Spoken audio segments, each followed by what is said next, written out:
Echo Slam it for more. So I'm not going to try and...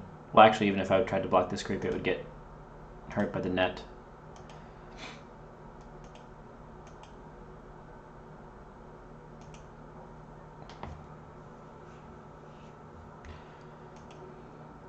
So I'd expect him to commit the God Strength to Axe, but he does not. Let's just see if I want to do anything else. I don't think I do. I think this is fine.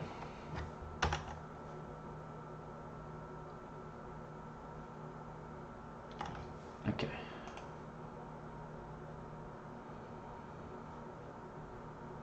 He has initiative, so he can capture Thunderhead mid. I guess it's the only thing.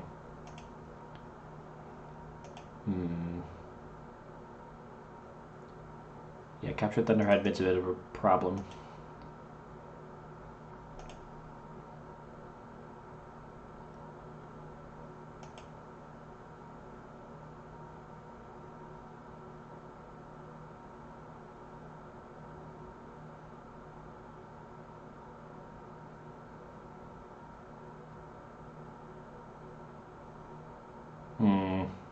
Can I get initiative? No.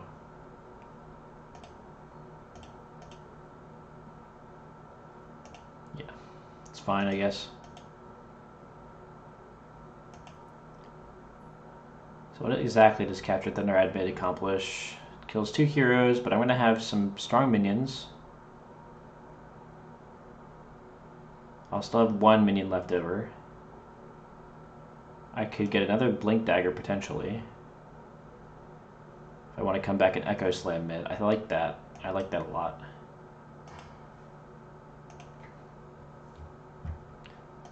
My opponent's holding his last buff and his last duel as well. He spent 2 duels, right? I only spent 1 duel, okay.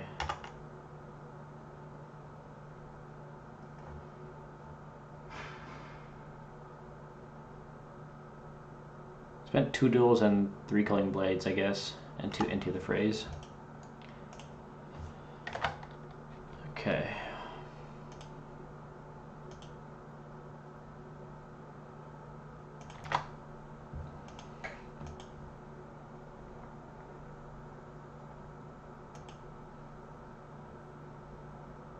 Interesting. So he wants to Thunderhide left now.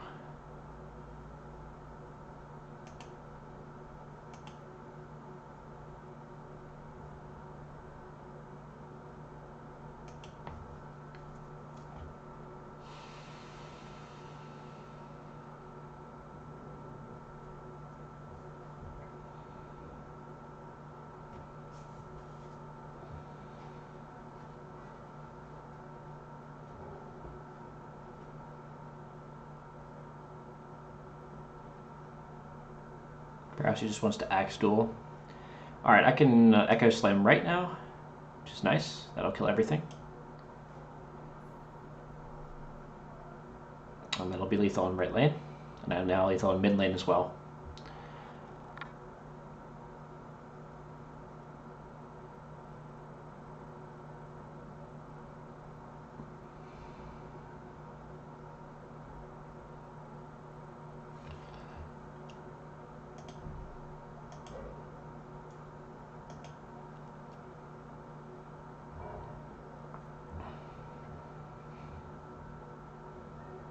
This little man, little Terrapin Channeler, look at him. He Echo Slammed. He's ready for the big leagues.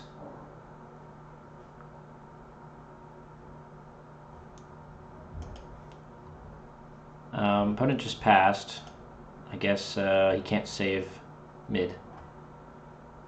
And certainly can't save right, so here we go. Let's press to win.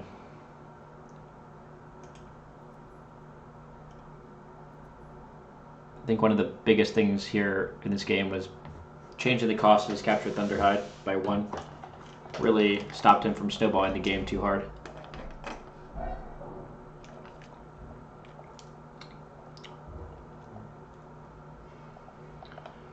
Having some nice Doraemon lemon tea. It's pretty sweet.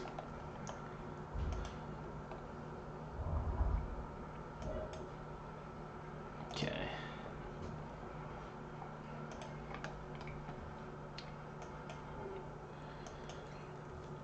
chat here. I guess Copenhagen is on his way to bed. On his way.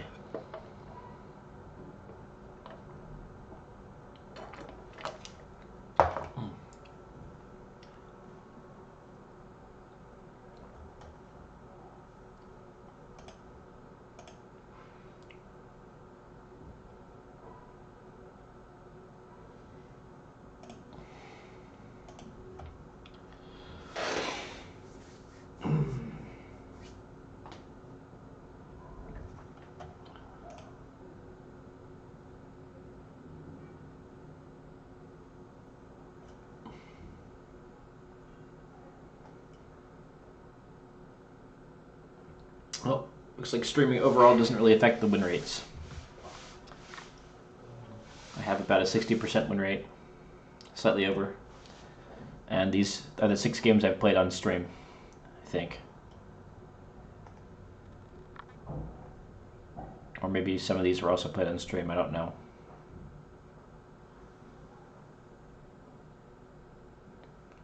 Yeah, I think some of those are also played on stream, so actually I'm doing better on stream than...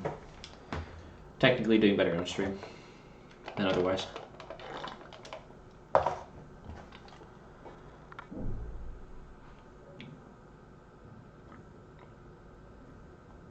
But also the win rate is typically going up over time.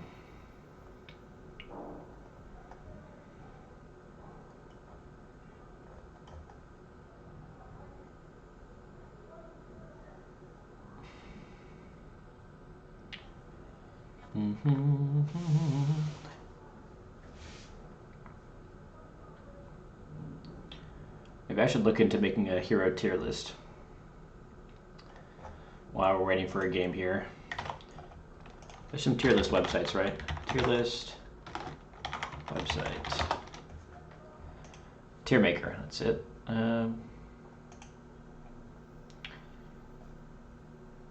Okay.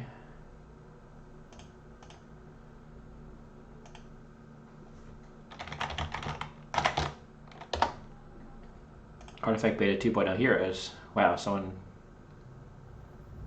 already made it. Amazing. Alright. Well, maybe that can be one thing I work on here while we're waiting. If I just check out my OBS, I can probably set up another scene for this as well.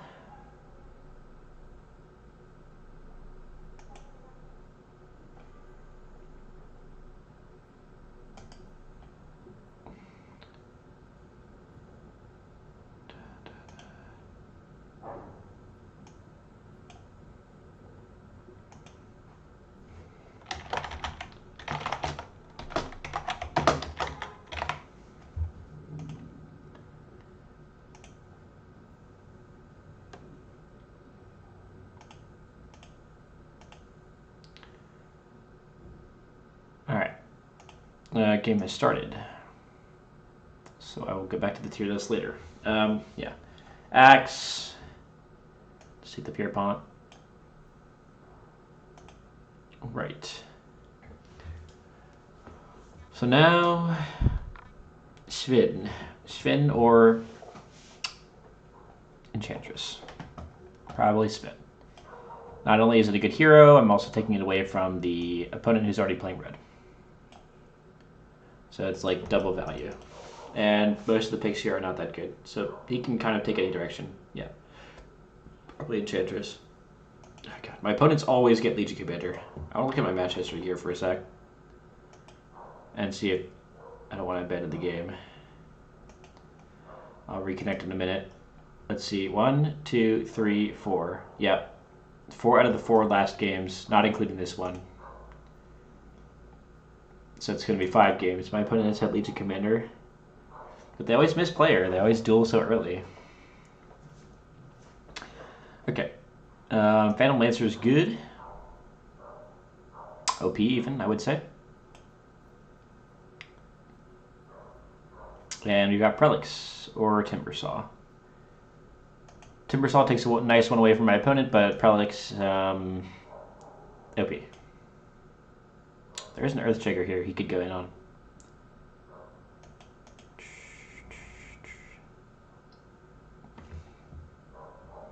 Rix? Nope. Not as good. And Farben? No. Jamoy? Maybe. What about Jamoy? Well, Prelix's card is not that high of a mana cost. Venomancer, not very high. Sven, not very high. Pierpont, medium. This isn't actually a 6, it's more like a 4. So I could use some card draw. What about how late this game's going to go? Well, Rix makes the game go longer. Enchantress makes the game go longer. Axe and Legion Commander are pretty aggro. Especially Legion Commander. Magnus is a pretty new hero. But I suspect he would slow the game down overall. Beastmaster is good value, but I'm already going to be filling up most of my slots here. I don't know if I'll have room for beasts. As weird as that sounds. The control he provides is nice, but it's more for aggro than I think control plays. He also comes in on turn 2, which is when you want Pierpont to come in, so there's a little bit of overlap there. So I think Jamoy might be better for this comp. Alright, and then I'm definitely taking away Drow because that's basically one way I would lose the game. I'm not too concerned about Keef. It's whatever. Keef is pretty bad against blue heroes anyway, so let's take that away from my opponent. Oh no. Oh no. Chen is just about as bad as Drow for me. Because I have Pierpont minions, I have Venomancer minions, and I have Prelix minions that he can steal. So that's pretty sad that he got that. I'll have to pay particular attention to Chen. That being said, I can use Jamoy's card to increase his cooldowns. So Jamoy's card says extended enemies' cooldowns by 3 or reduce an ally's cooldowns by 3. So I can extend the Axe cooldown, extend the Chen cooldown. So as long as I have initiative and I have a blue hero in Chen's lane, I can probably play around it much more easily. Now, as for the loadout, let's go Prelix opener. Let's go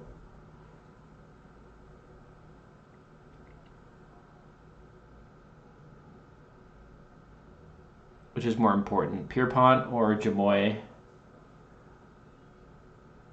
Probably Pierpont first would be better. I don't need to draw cards that early, but I do need to see what's going on in my opponent's hand and reduce the cost of Pierpont's hero card as often as possible. Okay, so let's go this lineup.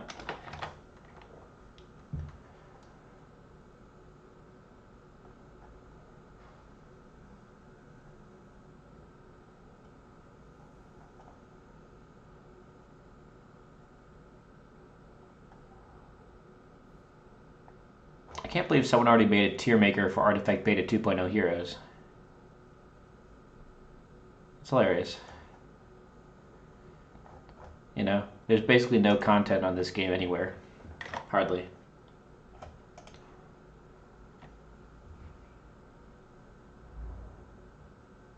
It's podcast artifacts during time until I doze off, tuning into lens support. Thank you. Appreciate it. Have a good night. Okay, so spin mid, maybe not. To play around the Legion Commander a bit.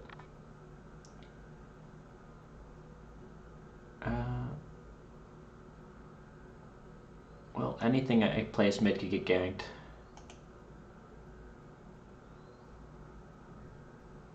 By the Legion.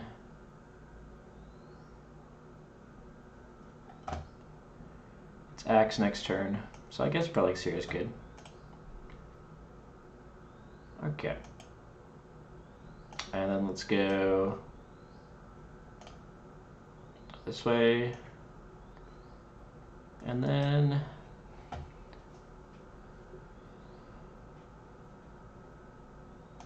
I think I'll actually go here. It's better not. This is one of those weird things in the game.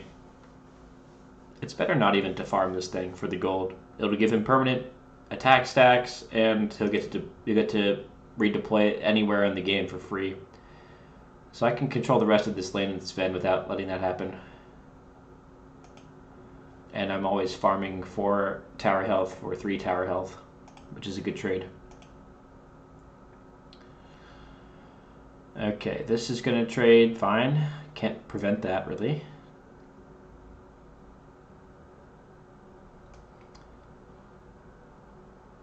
This doesn't do too much.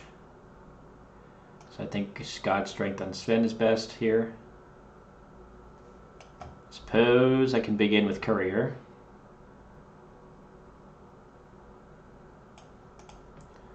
Just so if I get initiative next turn, I can play an item before I do anything. Okay, the opponent's not doing anything, so I will God Strength. So now if I get initiative next turn, or yeah, if he plays anything this turn, I get to play my item with initiative if I want.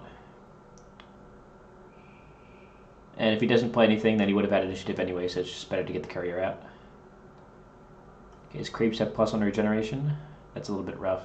I'd like to be able to clear that item because it's really, really good right now. Though I guess the creeps will never get past here because of Sven Cleave. So this basically just says he'll have 1 extra creep here for the rest of the game. Unless, yeah, I mean, he can make it more than that if he commits harder to it, I suppose. And since I have 15 gold this turn, as I kill a hero, I'll take the phase boots.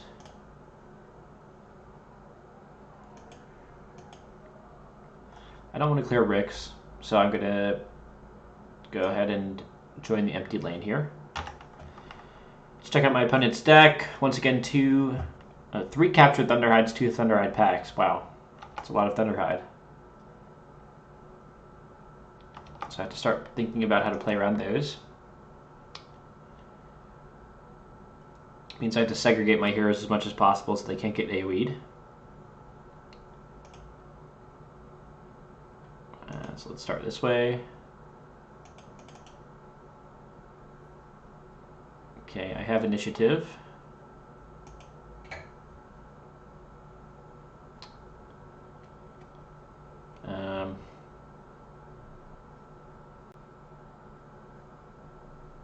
I can't save these from Axe.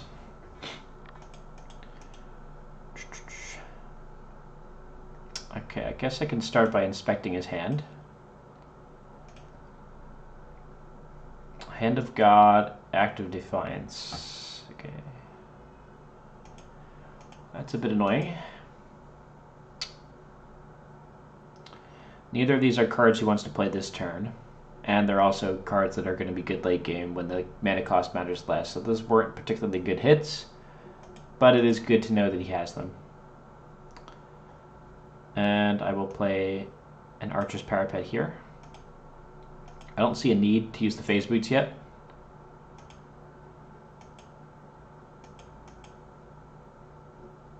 So I'm not committing them yet.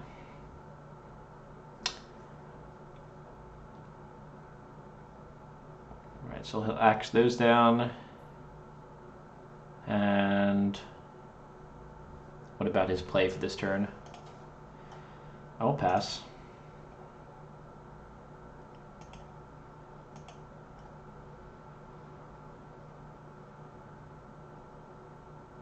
Right.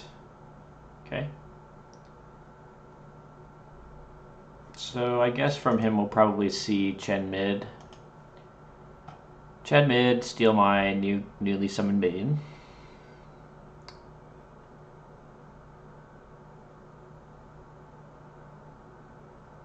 So, but that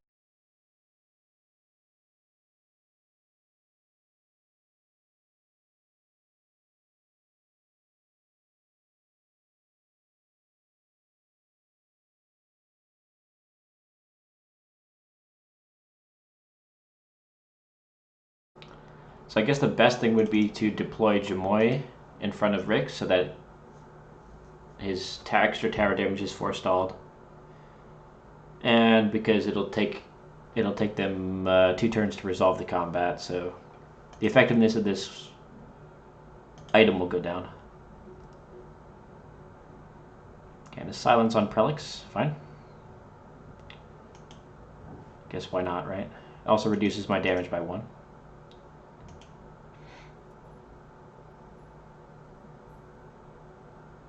So that was a pretty effective utilization there. Yeah, neither of us can buy items, so let's skip that. Alright, and as I said, let's deploy Jamoy over here. I can start drawing cards. So I shouldn't be stingy with my hand so much. And Venomancer, interesting. I hadn't considered where to deploy him.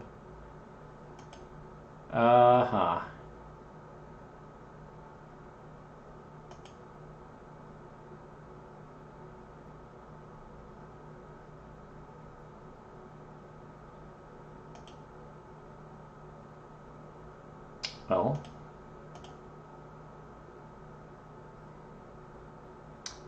I can get 1 armor on my units mid. I can also deploy mid for the Omex Arena, and I think that's a good play. My opponent is not forcing anything left, and I think since I have the late game... Actually, I don't really have the late game, do I? I have Incarnation of Salamania, that's what I have. It's an even late game because I have extra card draw and he has better cards.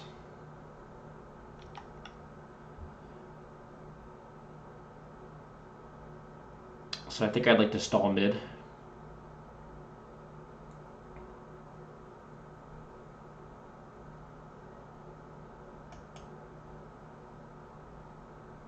Interesting, so he didn't deploy this to mid. And he's interested in clearing this.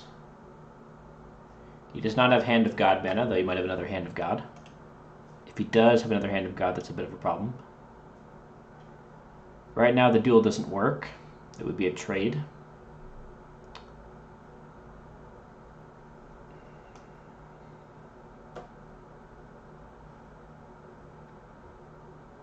Copy innate abilities. Huh.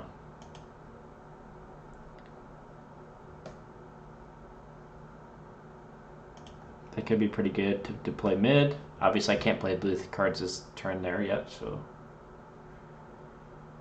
But we'll have to wait. But I think the phase boots are always coming down on right.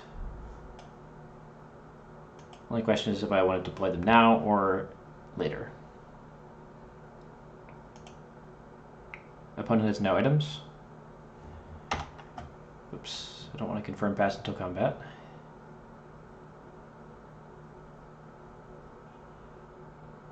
Guess my opponent could have the Legion Standard Bearer. That would be kind of annoying.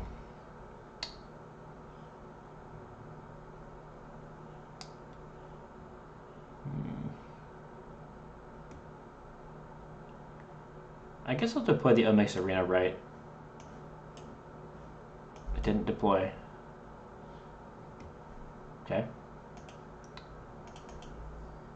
I have to go back and click that again. Sometimes if you're just trying to deploy a tower enchantment, you have to like get it in the right nook of the land to deploy it properly. What is this? Duel. Okay. Well, no action I was going to take would have changed that. So he's trying to get the Rick's damage through faster. Okay.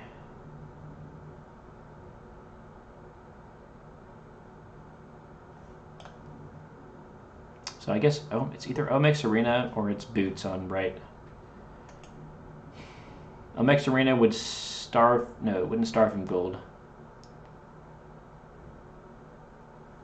I don't have a good way to spend all my mana this turn, so I'm just going to deploy the Omex, I think.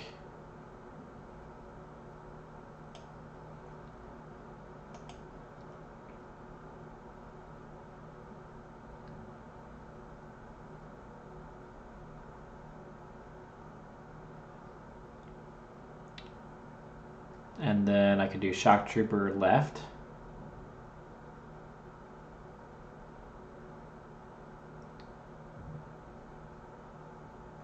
Or I can draw a card.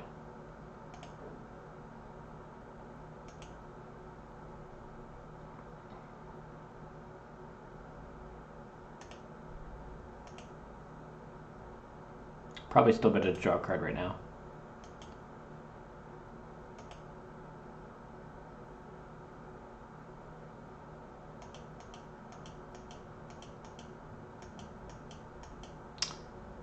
Okay, so for Captured Thunderhide purposes, this green hero is dying, this red hero is dying, so there's no Captured Thunderhide blowout next turn. If I deploy Phase Boots, I could still deploy them on the Jamoy to keep that alive for a turn. Seems a bit weak. He will have enough to buy a mid-tier item. This Rick's damage is coming in though.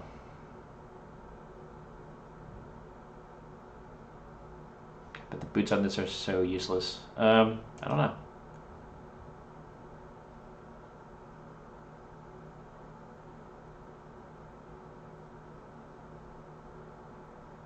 I guess denying the gold to my opponent could be important. He won't be able to buy a 20 gold item now. There's also a chance I can get more high-health items in the shop this turn, which is good.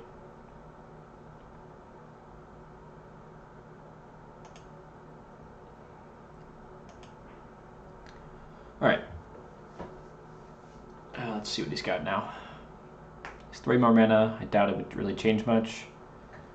And he could duel again, right? But okay, the Hellbear. Nice. Nice play. Alright, if I can get a red hero to... Yeah, I can get a red hero to left with this Sven next turn. So I do have a way of dealing with that. With my Shock Trooper. Also, it means I won't be able to send Sven right again, though, which is what I wanted to do.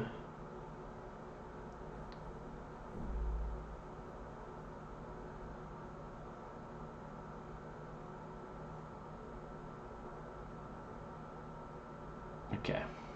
Force Staff is good with Sven. Greaves, I think there's enough time left in the game to farm a little bit of gold. So I think a double buy is good. I would rather have had that, though. Alright. Looking okay here. Venomancer is now disarmed.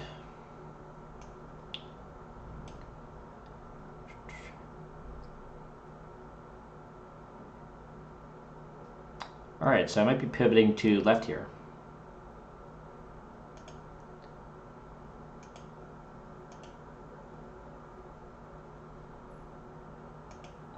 It's a good push I have going mid. And I'll start by inspecting my opponent's hand so that I can drop some cheap Sapphire Archons this turn. Nice, I hit the Captured Thunderhide. Okay, that's why you want to get initiative. And I hit the Thunderhide pack. So basically his late game is delayed by quite a bit here. Okay. And the last thing I will play this turn is definitely Shock Trooper, so that I can have quick cast before the next Thunderhide. Okay, and let's play Sapphire Archon number 1 on the right lane.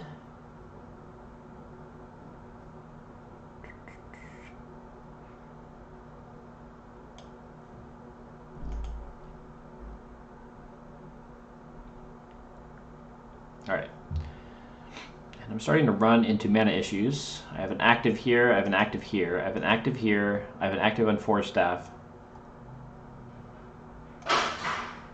I cannot play them all.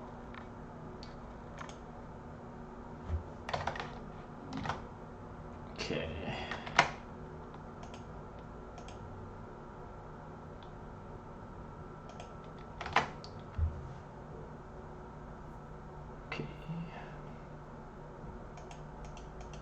fine.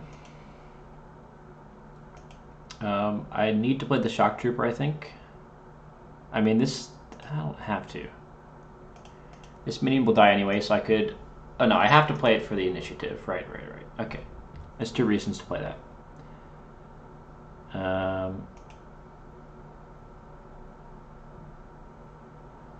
So the question is, where should I set up my Midas Greaves then?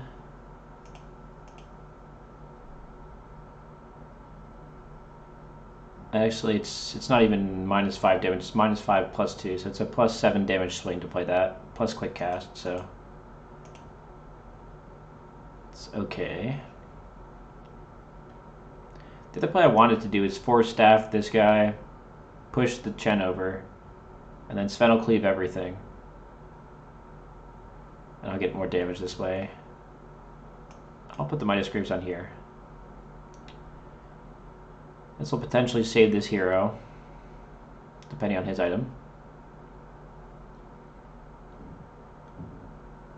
Silence unit for 2 rounds. Okay, he doesn't want me to Boots away. I wasn't going to Boots away anyway because I don't have the mana for it. And I think he still wants to Axe here. That would make sense, right? Especially while I'm disarmed. So let's let him do that.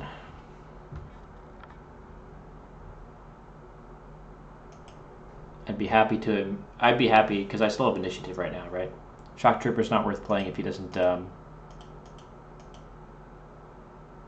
spend his abilities.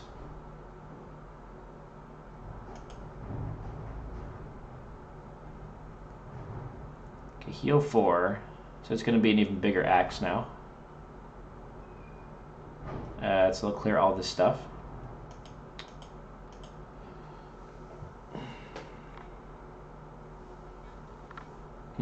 Okay. Well, he's definitely going to do it, so let's just let him do it. Spend the 1 mana. What does he have for 2 mana? Culling Blade, no. Duel. Yes, I guess he could still duel. I don't think he has a duel, though. I think he would have spent that, perhaps. Maybe not. Maybe he has a duel. So let's let him do the axe, then I will Shock Trooper get the quick cast.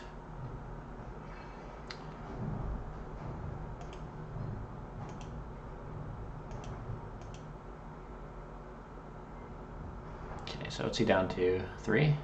Yeah. Shock Trooper, quick cast. And another turn goes to me, so I have to deal with Captured Thunderhide potentially now. Although it'll depend on deploys. And he gets the Ricks back, so this is a big deploy turn for him. He could swing the game pretty easily. As while I have no deploys here.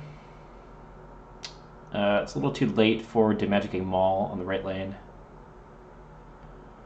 Happy to buy a Necronomicon though. So bad utilization of my items. I didn't have enough mana to do the Force Staff after all.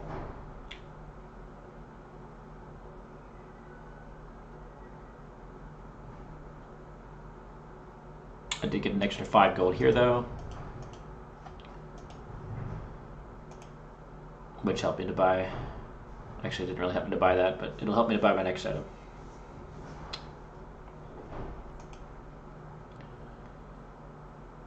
Okay, disarming that. Good play.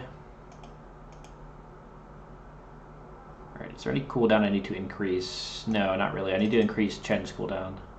Oh, but I already spent it. Okay. Alright, so where could Thunderhide pack come down? Thunderhide pack could come down mid, typically here.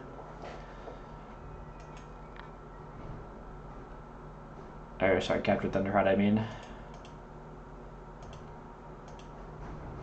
And wipe out my heroes in that lane. I might go call the reserves then, mid, to deal with it.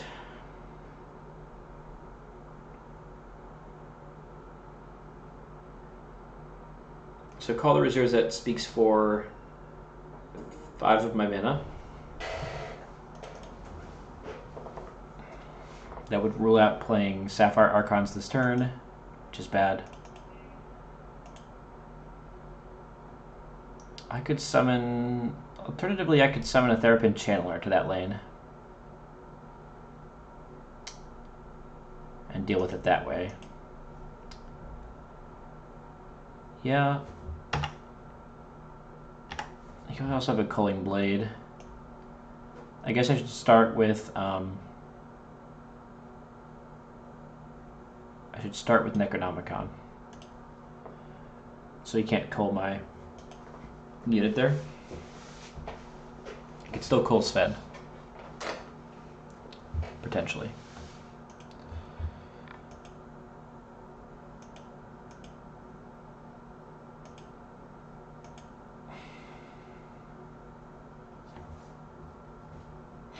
Wonder what items he brought.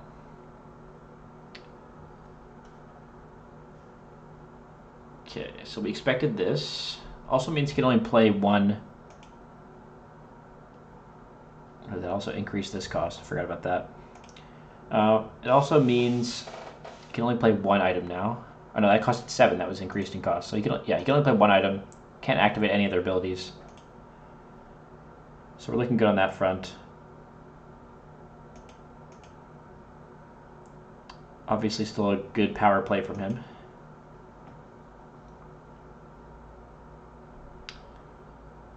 So should I call the reserves?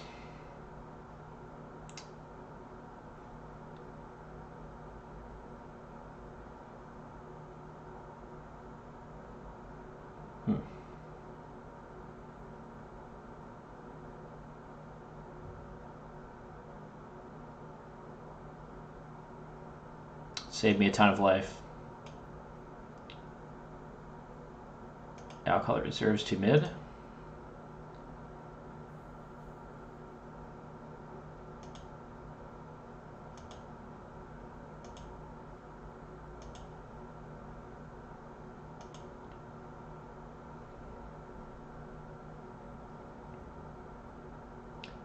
I can still Force Staff push over this Legion Commander.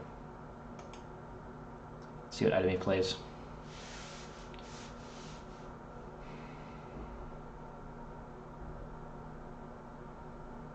Okay.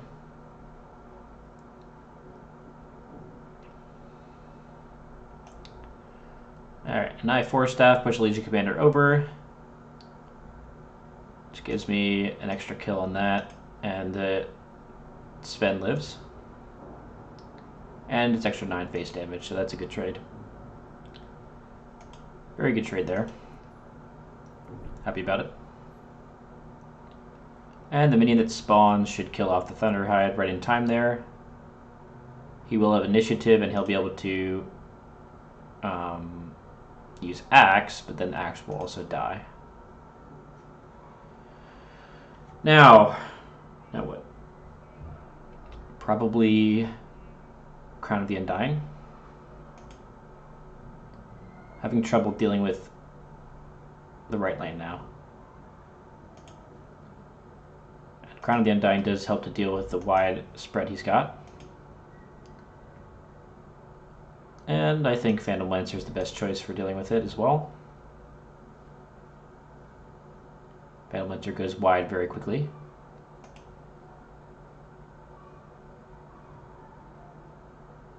And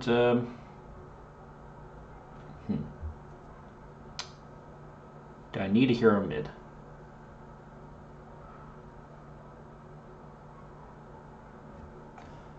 This is a tough choice. I'm not going to have any blink daggers here either.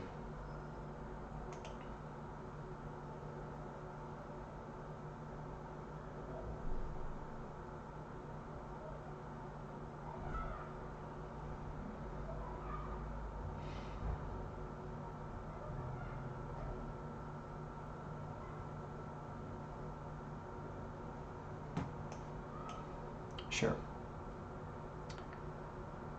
I guess it's okay to send this man mid. In case of contingencies.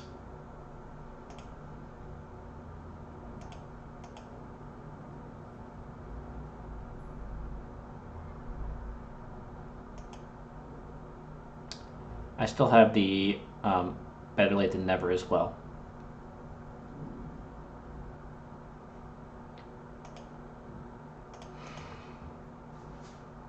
So I can cast blue spells in any lane. Okay. Probably a good choice to give all that health.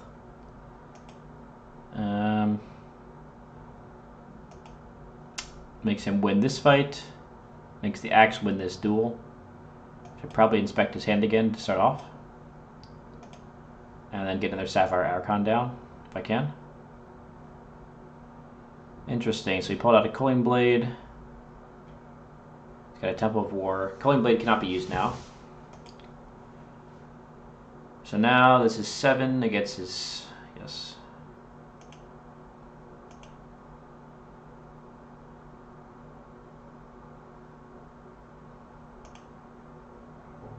So I guess I should actually put this mid. And I should do it immediately. Okay. So now if Axe battles, then Axe will die.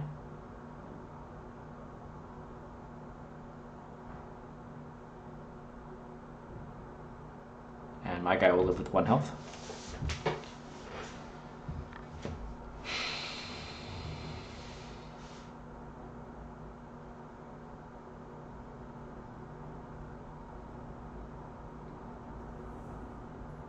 Okay.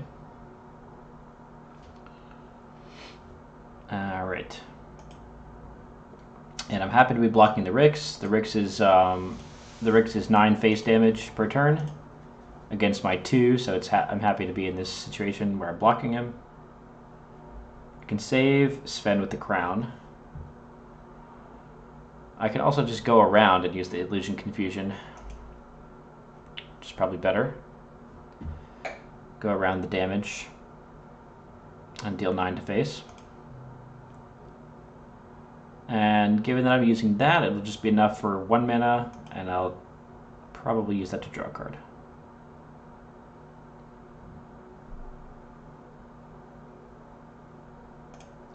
And I could also use Crown of the Elders on Venomancer and get ahead in that lane more, or use it mid. Alright, opponent passed, so let's... Oh, he does have Culling Blade. And is initiative. So what does that mean? That means even if I save the spend, next turn he'll just come in and cull it. Okay. Glad I noticed that. So now it's better to Poised Shock, clearing this and doing 2 damage to this and setting up a trade. Better to trade these heroes now. He still has an item. So I guess it's better to present my threats and then see what happens here. Okay, he passed. Now Crown of the Undying can be applied left or right. Mid or right. If I apply it mid, it also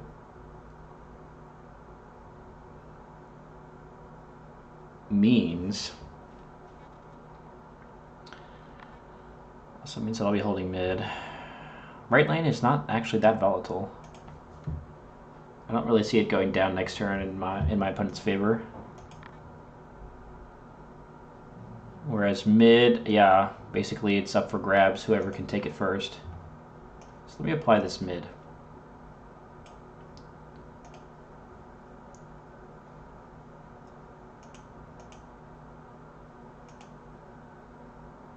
And 2 mana. I'm not interested in spending on either of those things yet. I could play the Shock Trooper for quick cast. That would be nice.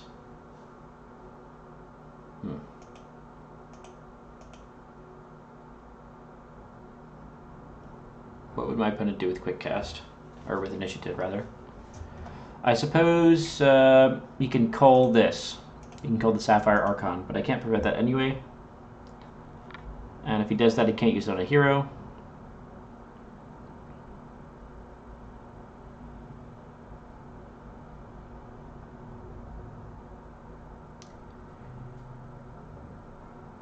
But Shock Trooper right now is initiative and an extra 2 damage on towers, which is probably important.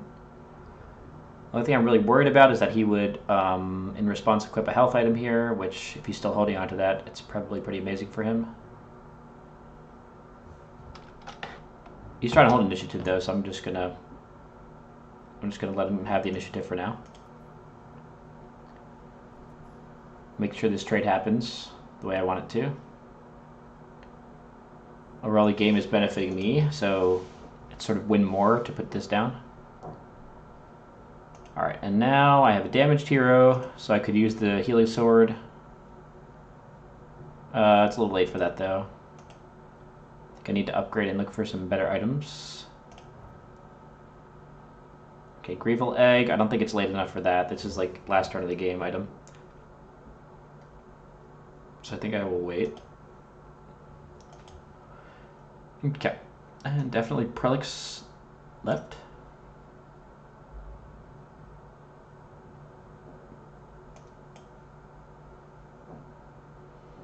Probably here.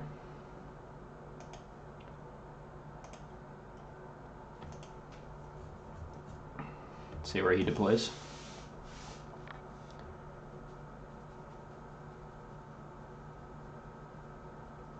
Okay.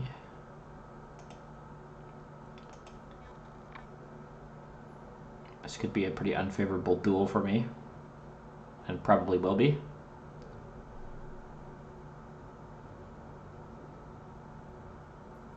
Yep.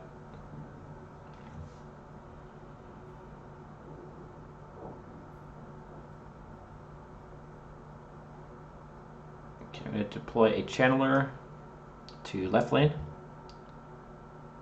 and cast a barracks there.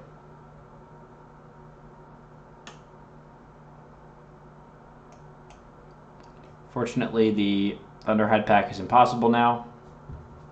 He might have another one though. I think there are 2 Thunderhides in his, yeah, 2 Thunderhide packs in the deck.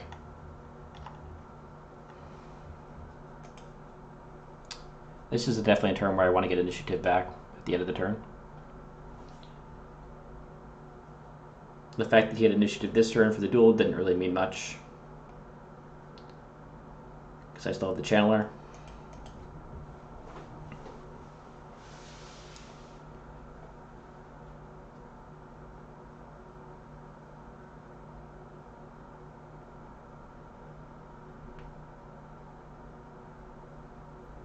Okay, so that's his way of saving the tower. Barracks goes left, which will immediately spawn a minion as soon as I get priority back.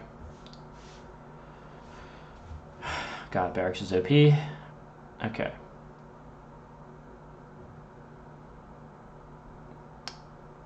And I think right lane I can go Smeevil plus Shock Trooper.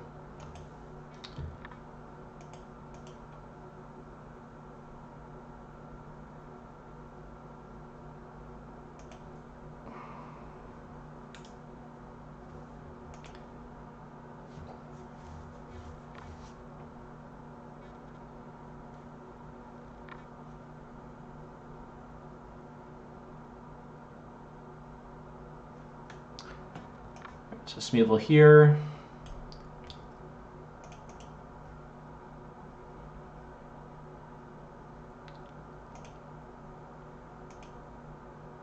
Then I'm guessing he has an item he would like to play, at least.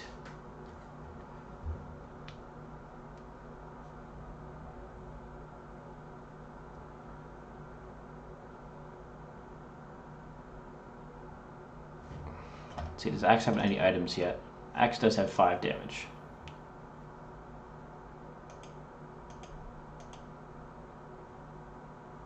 Okay, this still doesn't give me lethal. Axe has 5 damage, so Axe can actually blow out 3 things on this lane next turn, and Chen could steal another one potentially. I will get I have the Omex, so I will get this guy to come back quickly. Looks like I'll take mid next turn. Left is safe for now. So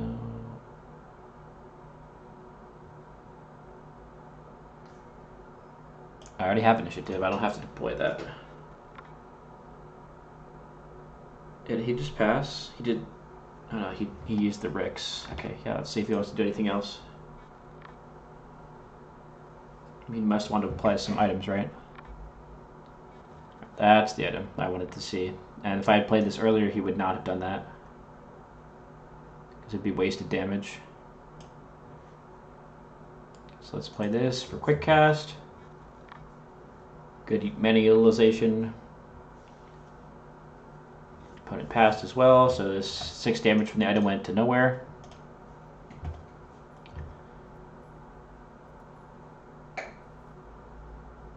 Okay. So he'll probably bring Axe in and clear part of right lane. Blink Dagger should be good. Very good, in fact. So let's take that. Alright, and for my deploys,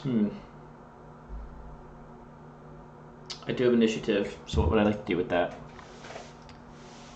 Not much, honestly. I definitely want to draw a card this turn. I wonder if he would try and hold mid. It's certainly possible, it's feasible.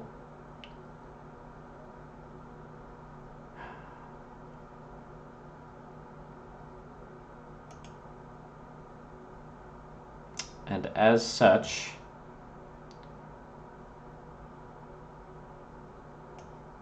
I would like to have a contingency for it. So let's get an extra hero in mid. I have the blink, so it's good to have more heroes in mid. I can blink one left or one right as the cases present themselves. And I already have a blue caster on left, so I don't need another one. It seems fine to me.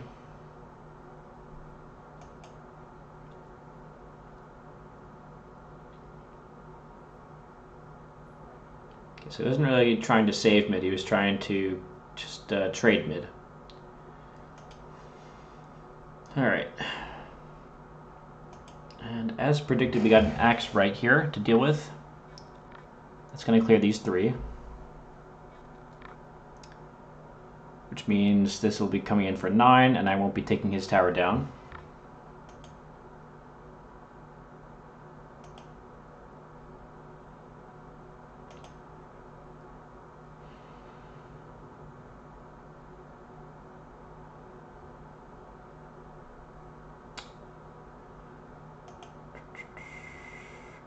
Well, I guess first I should check his hand out. Another captured Thunderhide.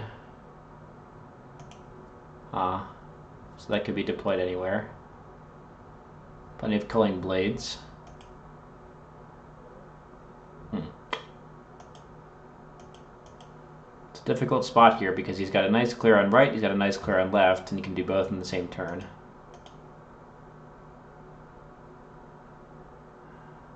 So I'll have to sacrifice one and then try to save the other and push the other as well. Okay, Barracks, that's a fantastic draw.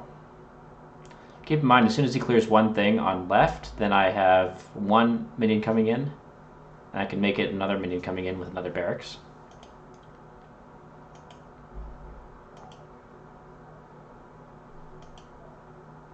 So let's see what he chooses.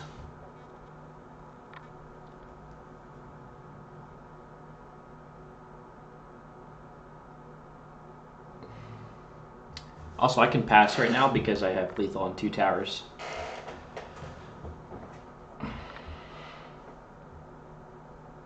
Okay, so it was Thunderhide left. So those 3 are cleared and I get a minion.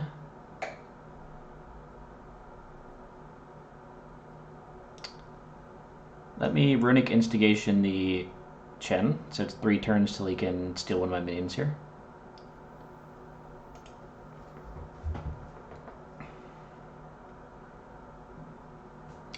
Now I expect the Axe to happen.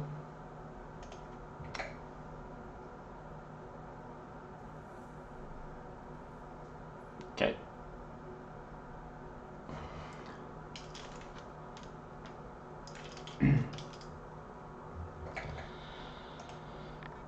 Alright.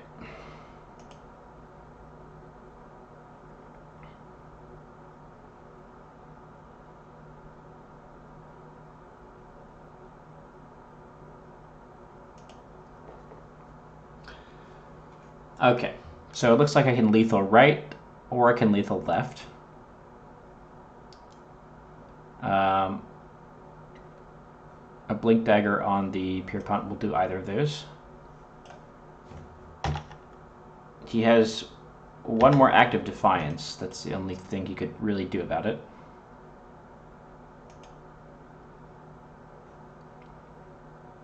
So let's apply the blink dagger and see if that happens to be his last card.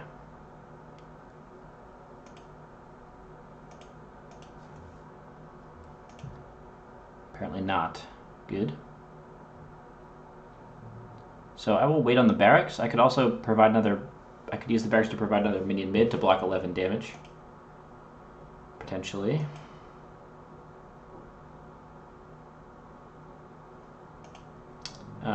Okay, let's... I'm actually going to be double safe here and make sure the barracks protects mid. I don't want... No, he would have silenced if he had a silence there, right? Okay.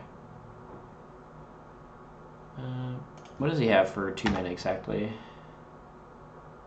No green minions. Nothing that would help him if he's playing a green card. So let's just go right. Then I lethal right, I lethal mid.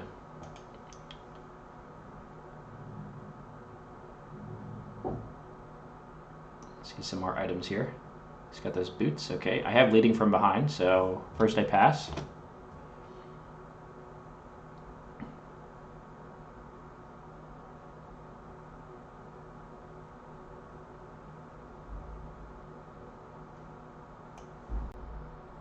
Oh, this is a push, though.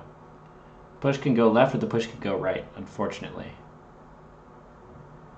So that means I should barracks first and then push to reduce it to a, or increase it to a 100% chance that I get what I want.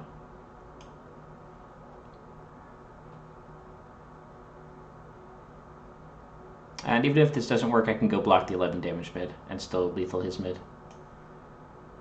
Okay, so let's now push.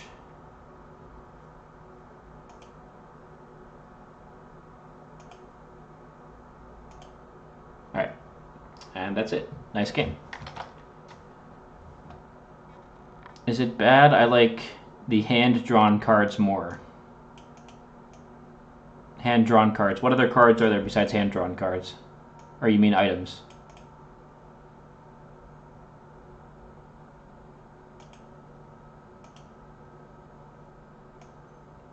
Or, okay. Mid and right are Monk S, but looks like you'll win them. Yeah, I mean, there was a lot of clear from my opponent, but my boards were wide enough and my options were thick enough. And yeah, I think 2 games in a row, this Channeler card came in really handy. Pierpont the Bling King. Nice job. Most turns on the board. Yeah, that makes sense. Most kills. Yep, he got way more kills than I did, that's for sure.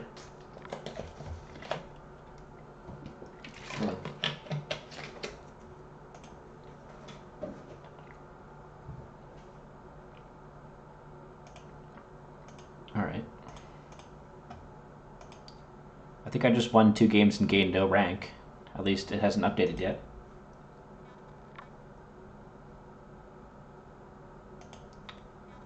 Alright. Alright. Oh, that was fast again. Dang, I really want to go ahead and make a tier list, but I keep having to play this game that usually... That's actually amazing, right? I'm getting these nice short queues. But usually I have much longer queues in this game.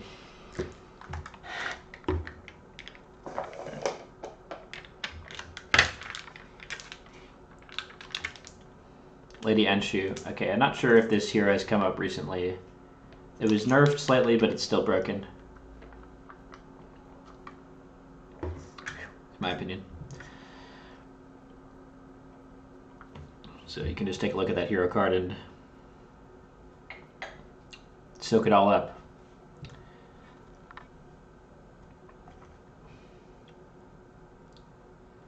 So it's good against those aggro decks that like to kill all your heroes. You can just bring them all back. And she herself has a really strong passive. Okay, my options now are quite interesting. I would normally take Skywrath Mage for the good ability, which has quick cast, and for the medium level hero card. However, now that my opponent has presented Lady Anshu as his pick, I'm curious about Rix and Rix Oathbound, which both also have quick deployment.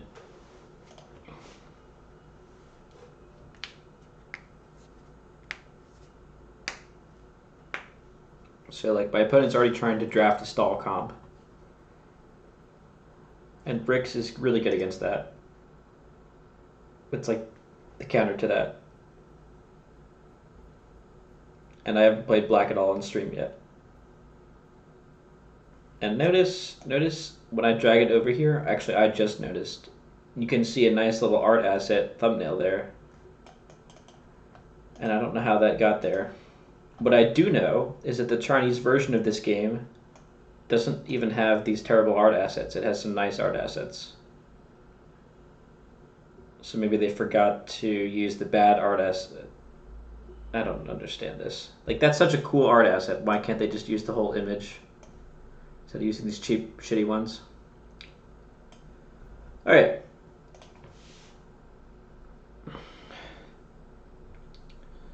Alright. Bristleback, no. Bristleback is a very specific card that requires very specific situations to be able to be utilized. Jamoy, not bad, but there's no actives for me to punish on his team yet. And I don't necessarily want the card draw if I'm trying to win fast. Wraith King, reasonable. Lich, reasonable. But I'm already in black, so it's better to take another black card. And keep my options for a second color open, so let's do that. Also, Lich Game provides me some late game.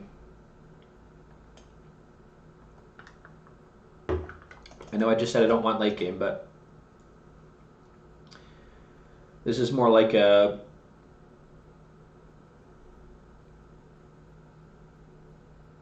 end the game kind of late game, I suppose you could say.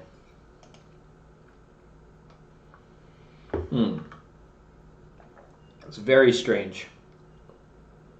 Now my opponent has also decided that black is a good color all of a sudden. Well, I don't want Troll Warlord against Lady Anshu. I wouldn't particularly mind Bloodseeker, though it's a long time since I played this card and it's been nerfed.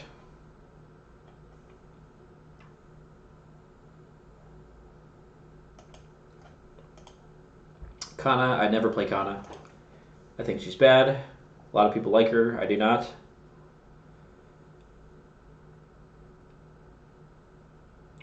Tiny is reasonable, but also not good for beating your opponent down. It's a slow card. And if he has initiative on turn 3, he can snipe it. So I don't want to be forced to have initiative. That's always a bad situation. So let's go... Oh, I could go Troll Warlord as well. I could just say I don't care about Lady Anshu and deal with it.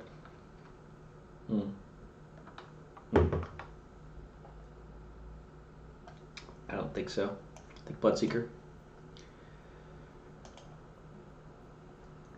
Okay, Lena's interesting. Bounty Hunter's interesting. Bounty Hunter is interesting because Lady Anshu is trying to stall by blocking again and again and again, but Bounty Hunter will make that blocking less and less good.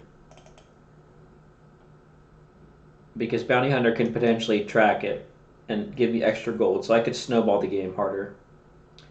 Rick's Oathbound should also be doing the same thing. He should also be throwing units in front of that to block. And so if I have more gold, yeah, I think I can go for a high gold game here. Lena, also pretty good. But I don't know how many spells I'm going to have early. Let's go Bounty Hunter. Also, the fact that he's playing black, I don't feel too bad about taking a low-statted minion here.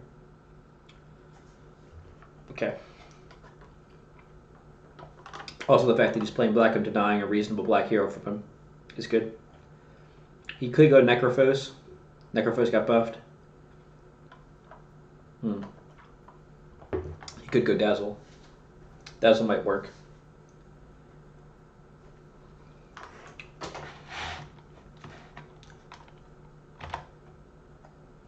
I like the cheap shitty ones. I like the...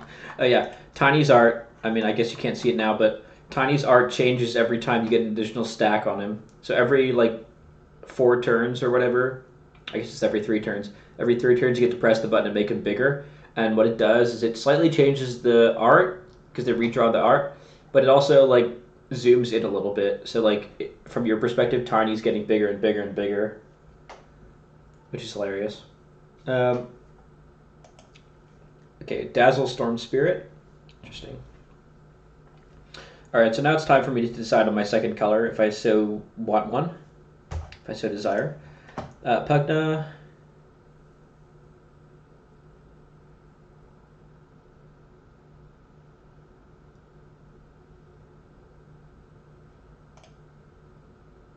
Yeah, Pugna. It's reasonable. It's not the worst. I think Timbersaw is better. Timbersaw has the mobility for the late game. Sand King has some mobility as well. Also, if I pick Sand King...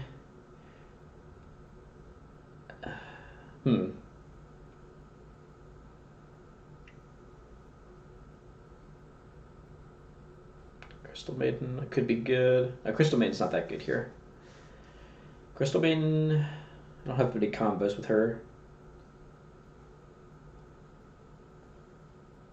Sand King's a little bit more controlling than I'd like to be as well. I shouldn't say that. The Sandstorm actually does end the game. Or accelerate the game. But the actual stat line isn't up to snuff. Yeah, I think Timbersaw has more potential here. And then last pick... I have Legion Commander. Oh, finally I can play Legion Commander if I want to.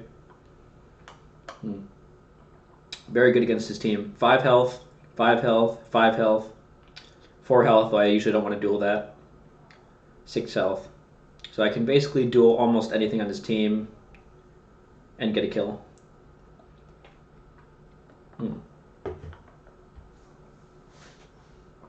That's fantastic. Now, he'll go Phantom Assassin, which is a little bit rough.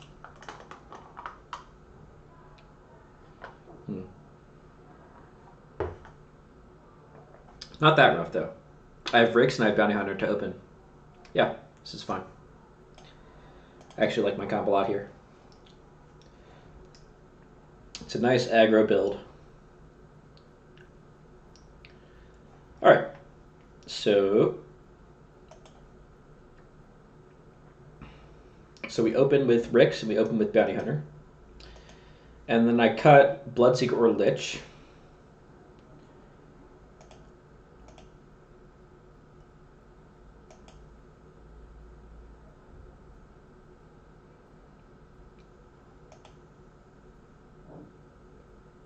And I kind of have a problem with Lich in my build. Lich fills a gap for my comp, which is late game, but it also slows down my deck. And if we take it to late game, my opponent will be much better. He'll have Phantom Assassin, he'll have time to use the coup de grace, he'll have Dazzle, he'll have time to use Weave, he'll have Sniper, he'll have time to use Assassinate, he'll have Marana, he'll have time to use the Sacred Arrows. He'll have this to bring back a lot of heroes at once, which honestly is going to be quite good against me in any case. So anytime I pick Lich, I'm just lowering my damage. Bloodseeker has more than 3 damage. Don't let this fool you. So if I'm slowing down my deck for anything, I think it's bad.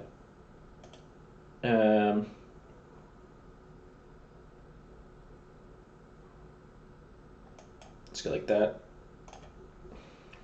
I'll open with Legion Commander, add Bloodseeker later.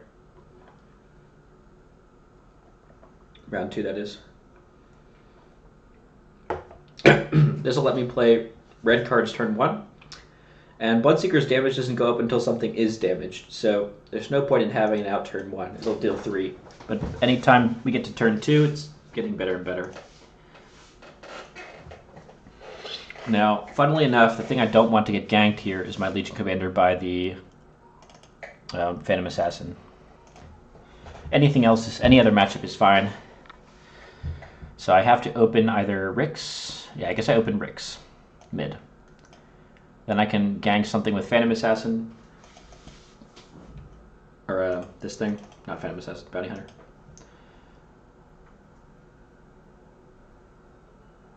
Actually, it's better. No, it's better for me to go Bounty Hunter first, because then I have a 1/3 chance of hitting one of these two. I guess. Yeah, it's better.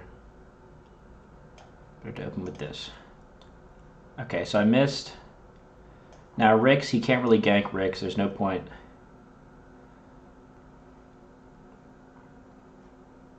As far as distance,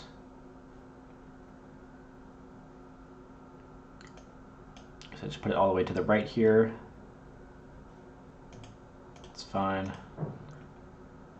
And now I get to take care of business over here. Obviously, I could go ahead and get a kill here. It would give him instant redeployment, but it would give me 5 gold.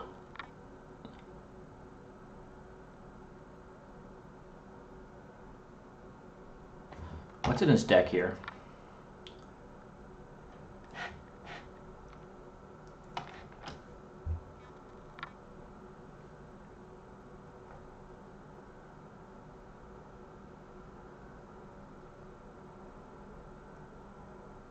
Okay. Well, I think since I've already decided gold and damage is my win condition, well,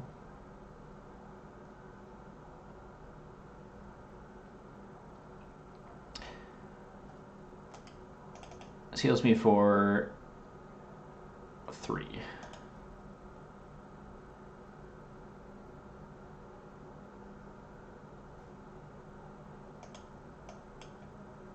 I actually like farming the gold. Lose 1 damage, gain 4 life. Farm additional 5 gold on the first turn of the game. The only slight punish is if he has a small green minion to play, that it will get boosted by 2 health. Other punish would be if he ganks, but he can gank no matter where I put this, so it's not really a punish. Ooh, I can also set up Veteran's Insight left now and get an additional stat point. Yeah, like this, like this. Alright, and he decided not to go for the trade here, which means I'm just taking 6 tower damage from him for 4, and his Phantom Assassin is not using its efficient killer passive. He put out his courier. Actually, I have a lot of options for turn 1 here. But it's better to not play minions that early. Opposite of Artifact 1, in fact. For example, Acolyte at the Forbidden Gate, it's just going to come get farmed by Dazzle. Not even Dazzle attacking, just Dazzle passive will farm that. Grievals, same thing. Better to let the chips fall where they may, let the hero spots get committed, and then to go hard in the lane.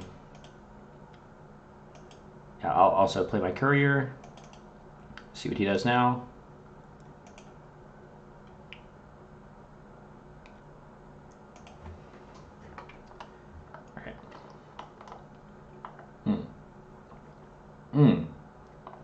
Interesting. So he'll be farming gold.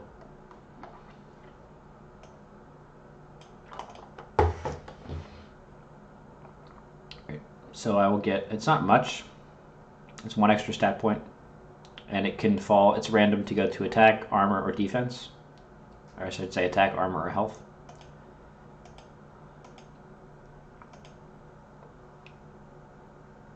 But I have to deal battle damage to get it. So I could only farm it if I had placed it here. What else we got in my deck here? What's my late game? I have a Steam Cannon, that's pretty amazing.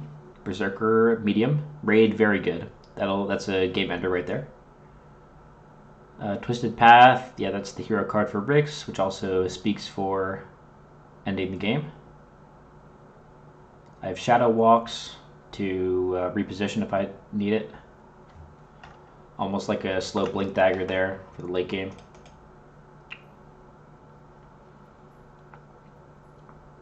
Okay. So he will get to reposition that hero. Okay, so now I can pick a good health item. Okay, I got an extra health point in there, that's good. I can pick a health item. I don't know why I would need a health item this turn, though. Okay, I guess you could say I need one before the sniper comes out, because I need to put a health item on this guy. That's maybe true.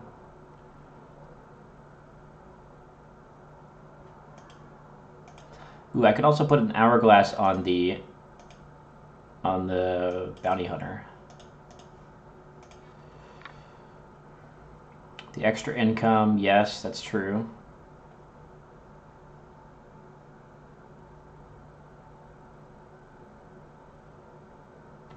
Actually, I like all these.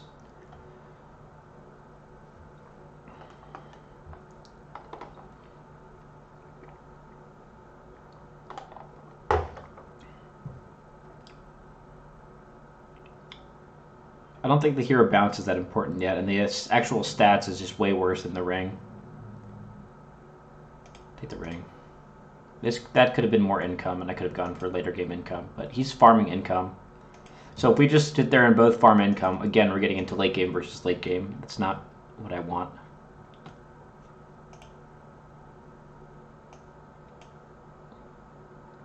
I want to punish him with some big stat items now. I also think he might try to farm the Rix. Or whatever he tries to farm, I will just give it the ring. Unfortunately, there's no... I mean, all the fights we had that were kills, there's still no health in the Bloodseeker.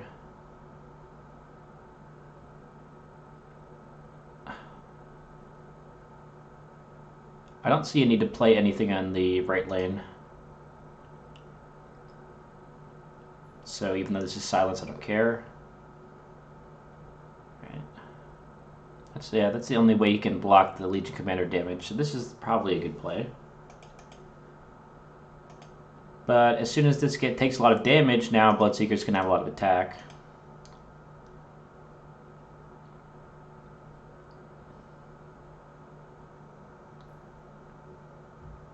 Okay. That's fine. That cleared 1 minion for 1 mana.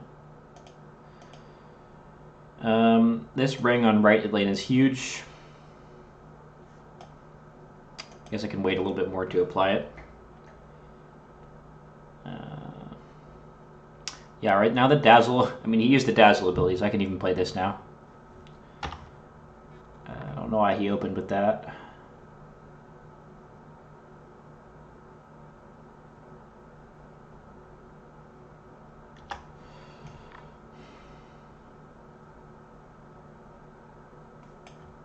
Could also put the Greeble.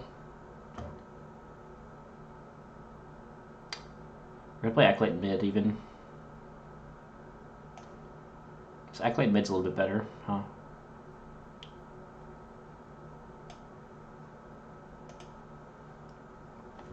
I always want to win mid. If you have a choice between other lanes and mid, just play it mid.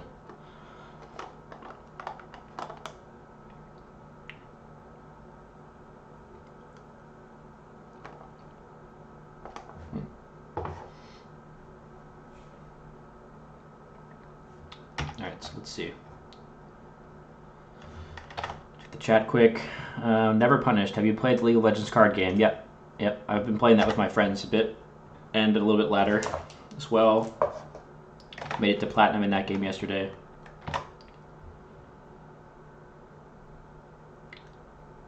I've been playing mostly Karma Elise. Karma Elise Control. Okay. So I need to check one more time if there's any green cards that could really change the outcome of this fight left. Steel Secrets could. Or Steel Strength, rather. Unearthed Secrets, that's interesting. Right. Well, I think either way the right lane fight is more important, so let's win that.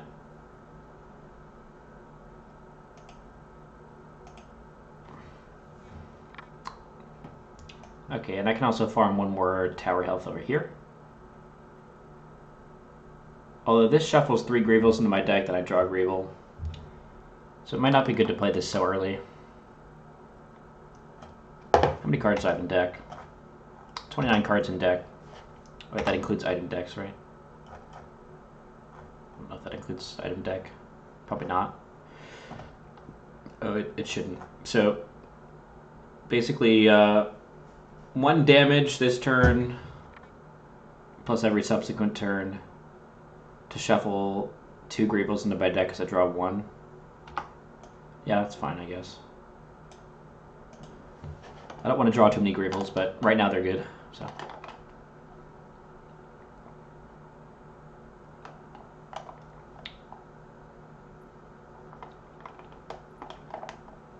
Oh, wow. I've never seen a play like that. And I just made it happen as well. Shoot. He passed... I had so many plays on turn 2 that he was able to play an Assassinate for 3 mana. This card is almost never able to be played because it's so expensive to keep passing and passing. But early game, we just want to get as many cards out as we can, right? So I didn't even see what happened that turn, but I lost so much value from that. 3 mana to kill any unit in any lane. And he killed the unit that I had just buffed as well. That being said, it does have... It comes back quickly. But he's getting more gold now. He got more tower damage. I did not get that kill, so he reset his counter on the rapid deployment. Wow. That was crazy. Okay. So now that we're here, Bloodseeker is doing well. Sniper cannot kill any heroes. I farmed an additional attack off of this. So that's 2 stats now for Veteran's Insight. Obviously this is chump change compared to what he just did. Okay. Jeez. Okay. Well, I still feel that I need to contest right lane, and now I need to do so even more heavily. And I think it's probably okay to give him some extra health on this girl by killing the that thing. I guess if I'm doing this, 1, 2, 3, 4, 5.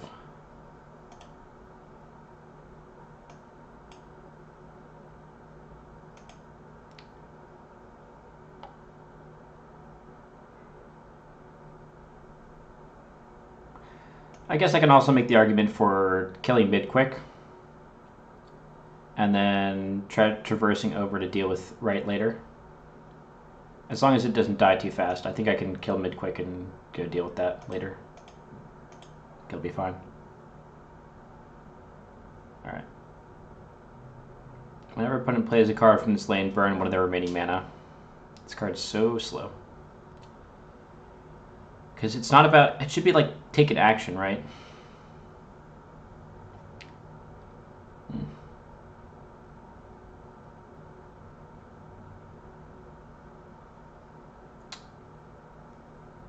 Alright.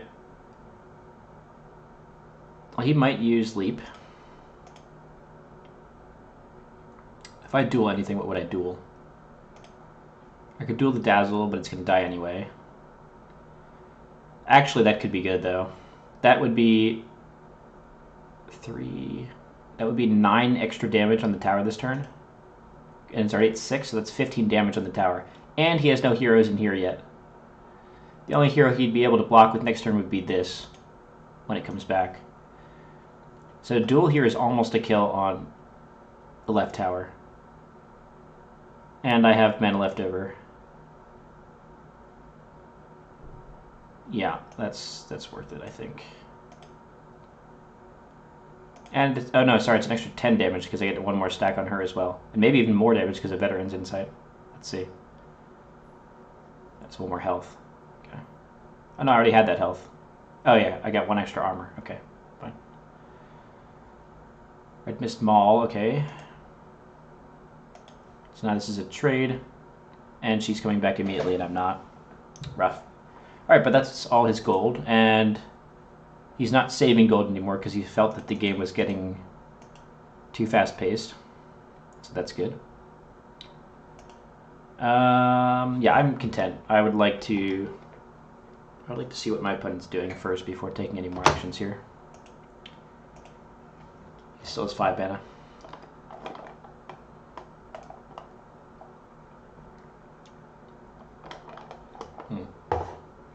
This is pretty good left lane.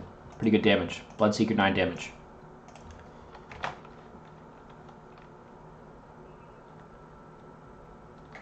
I'm taking this artifact to gameplay and of course 4-player chess. Exactly. Alright, so he brought the Mirana over, that's good news. Burned that. What was that? Oh, that was Relentless Pursuit. That was not his Mirana ability. Okay. Whew. Okay. Now. That was still only 1 mana burn from him. This guy's playing very, very cagily. He's really trying to squeeze out my actions before he decides anything, which is typically what you want to do.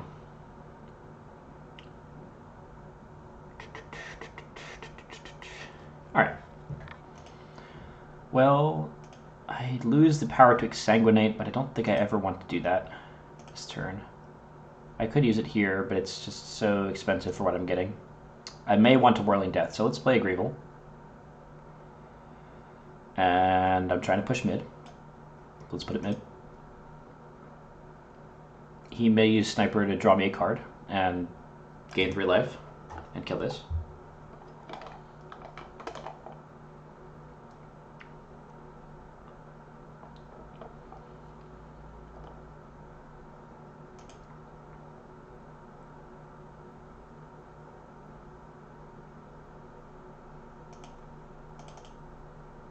I forget if Mirana can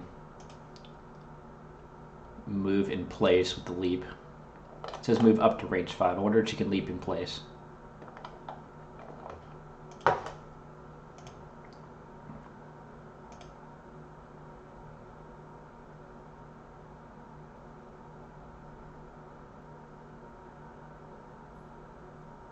Okay.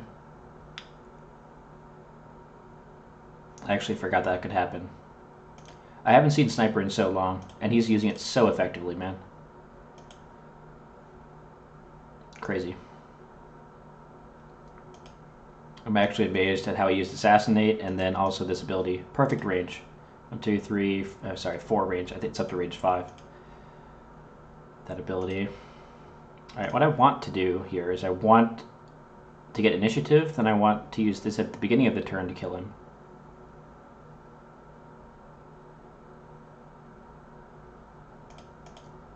Like, I could kill him now with Whirling Death and give away initiative.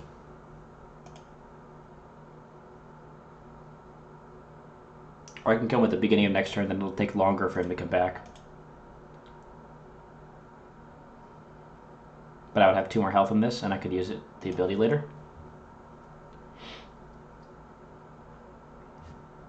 Now, this spin to win has to be good. It kills 1, 2, 3, 4, 5, yeah. Oh no, his Remusk is going to be big next turn. Yeah, because of the heal. That's going to be big. I have to go kill that. Yeah. Okay. Jeez, that Remusk too. Actually, I might have to go kill that now, honestly. That thing's too big. if I let it live. It's going to gain +3, +3, +2 health. Yeah, I'm going to go kill that now. And it farms a couple other creeps in the way. Sniper damage doesn't matter that much. But it doesn't matter that my unit's stuck here now, when really I'm trying to hold the lane, not trade the lane. Okay. Demolishing Warhammer seems amazing. I mean, we're trading lanes all over, no one's really fighting one-on-one. So it's just a 4 damage item for 10 gold, or 15 gold. That being said, yeah, he's not saving gold, so I'm not worried about this tower enchantment. That being said, I can upgrade now and get to tier 2 items. Let's see what tier 2 items I have. I have Orchid, reasonable. Ristal Emblem, not that good. Jasper Daggers, not that good. And that's it. Until I get to higher tiers of item. Which I don't think I want. I don't want that high tiers of item because there's always the just 5 mana kill you get from him. So I'd rather just Zerg him down with these lower tier items. And a lot of them. Okay. Right. So I gave him initiative back. Let's see what he does with that. Next turn I can Steam Cannon plus activate it. I don't really want to Steam Cannon now because I won't be able to use it. So that means I should play all my items now so I don't have to commit to them next turn. Okay. That's good for me. He's not pressuring this lane hard enough that I won't come back before he takes it. So I can come back before he takes it.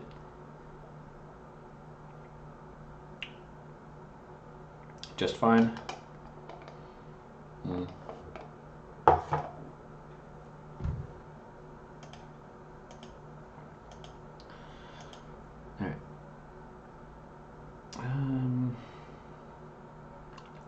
Whirling Death can be deployed here to save 2 life and save my Ricks.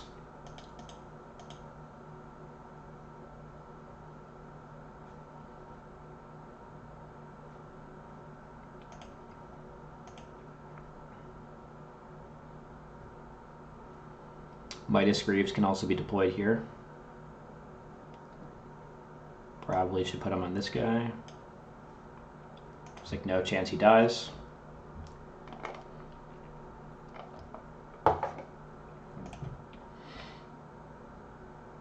Ah, interesting play. Okay, now this lane is in a little bit of danger. Possibly he can kill it before I get the Bounty Hunter back. Steam Cannon can shoot any lane though. So I could play Steam Cannon in left lane, for example, and shoot down the sniper.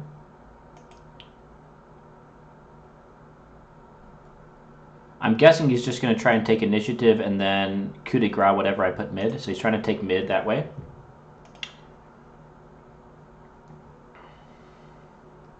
And he will have initiative because I haven't played anything yet. He's trying to get all his spells out fast. Alright.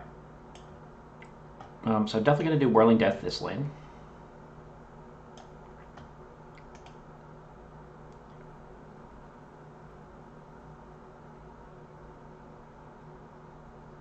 Seems good.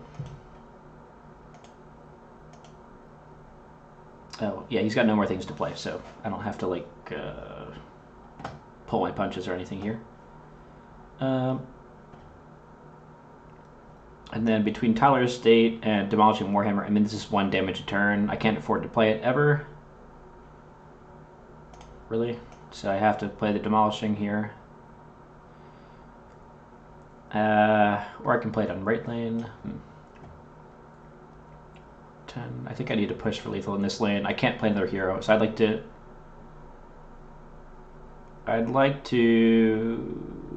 double or kill this lane within 2 turns. I think I can do that.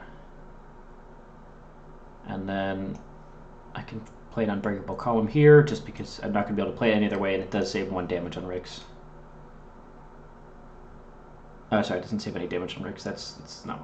It doesn't save any damage, but whatever.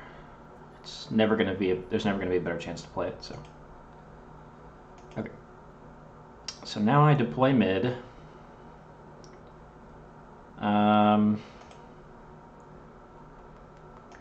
Yeah, I'll take the barbed mail. I think that's really good right now. Because I can either use it mid or I can use it right. And it's actually turning into a game where my opponent's being way more aggro than me. Surprisingly. In terms of how he's deploying his cards. But this all stemmed from that assassinate he played early. Which really accelerated the game. So now I get a steam cannon plus activate and then probably barbed mail mid or barbed mail. Ooh, I wonder if he can kill Rix with that. No, he can't because I have the unbreakable column on. Okay, that's exactly what I thought he was going to do. He saved 37 gold as well. Interesting. Right, so he doesn't actually even have lethal yet.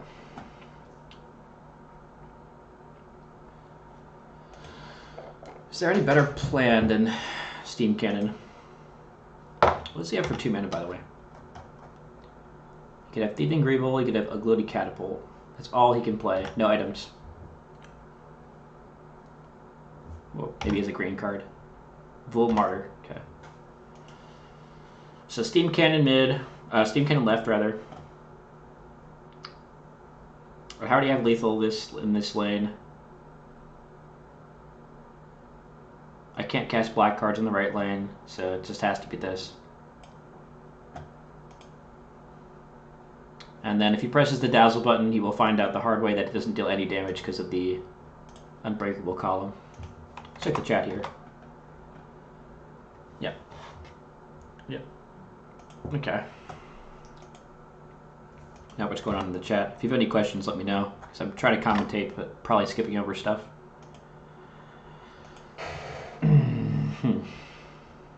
Okay. So this will block 3 damage from the sniper. It will... Okay, he was going to play the catapult mid for lethal. But now he's using it to block damage in right. Does he have any direct damage cards? Knives in the Dark, no. Burning Pitch is a direct damage card that he could have.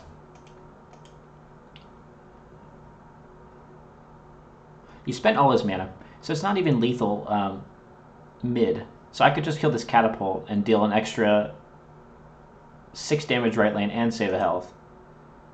Like one is the same as whatever this is. Although, yeah, he's getting an extra headshot then. That's bad.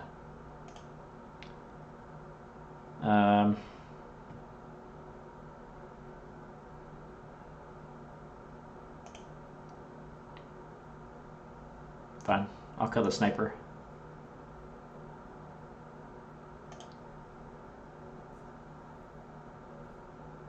And also right lane is at 1 health, which is perfect. Oh, he got the extra damage. I forgot about the pass. Okay, so he got the damage to kill, right? All right, so it says siege or scheme. Well, +1 siege. Every time you pass, you get an extra damage. So yeah, I should have killed that. It would have been an extra 6 damage there. He would have got an extra sniper shot. I don't know what would have happened then. Different timeline. Okay, actually, I can still bard mail. This is +2 retaliate. Okay, let's do this. If I bard mail, I will lose this man, but I will also kill the Dazzle. So this kills, keeps her alive, kills the Dazzle. I lose 5 gold. I save the lane. Yeah, so it's a 1-for-1, but I save the lane, I guess. I'll take 3 on my tower from his extra pass. Okay, fine. Alright. I suppose that's fine. Alright. So now I need to kill right or kill mid. I do have a Blink Scroll, which is amazing now. And Bloodseeker's all charged up, so he can basically one-shot mid. Anything could one-shot mid, honestly. Okay, I think it's time for the Strength Potion Twin Pack. This will allow any minion to become lethal. Any of these things are lethal now. So I deploy play right.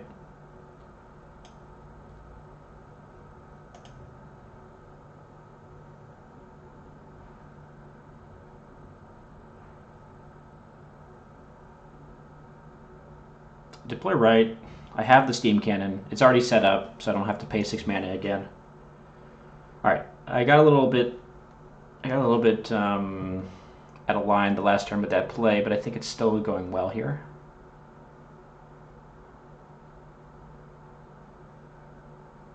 So yeah, Strength Bush and Twin Pack is great.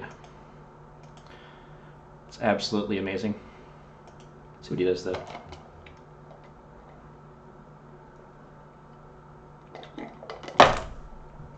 Nice. I have my red heroes are all dead. There's only one red card I can't play because of that, and it's completely useless right now anyway.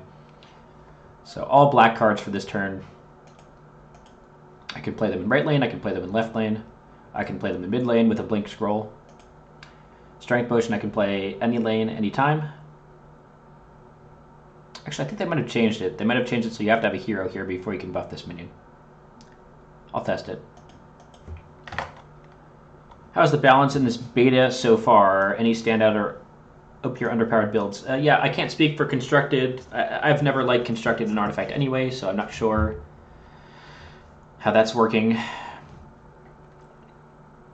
As for draft, obviously heroes that require more synergy are just going to be weaker. So there's some heroes I never pick because they require a lot of setup, a lot of synergy, and that just doesn't come together usually. But that's what you would expect normally, so I don't think it's too big of a problem.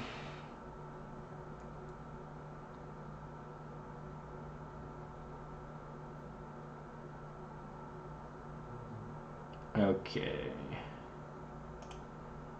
So I think I just, ooh, I just thought of something he could do. Alright, he's not threatening lethal yet, so I'm gonna, I can't strike potion that. I'm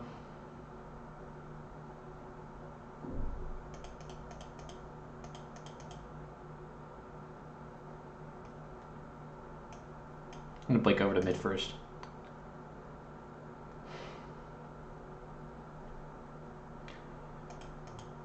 So I do not want to kill this thing yet, because I think he will sacrifice this unit.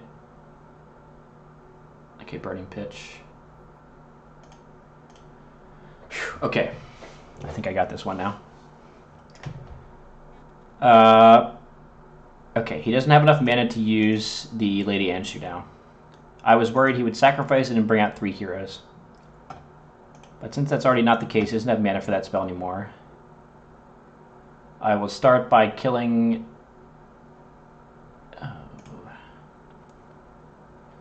Okay, I'll start by... A lot of things I can do here. I can Strength Potion that, yeah.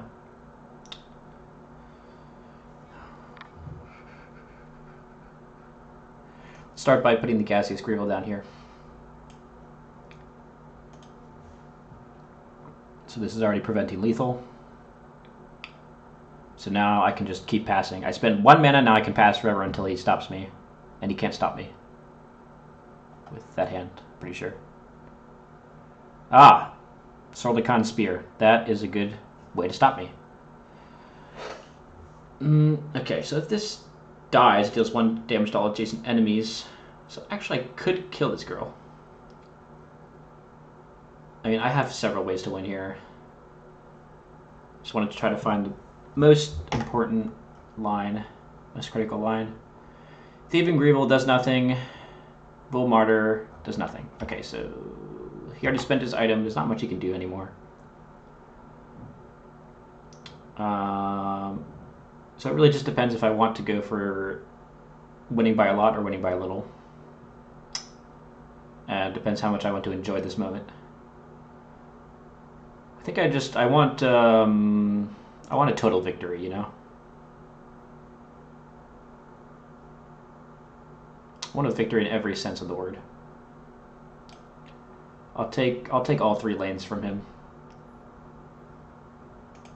So that's gonna kill that.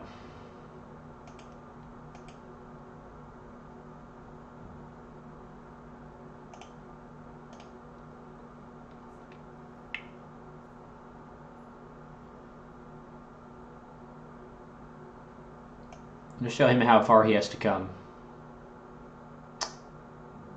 By the way, if you're not like this far ahead, don't do all this shit I'm doing.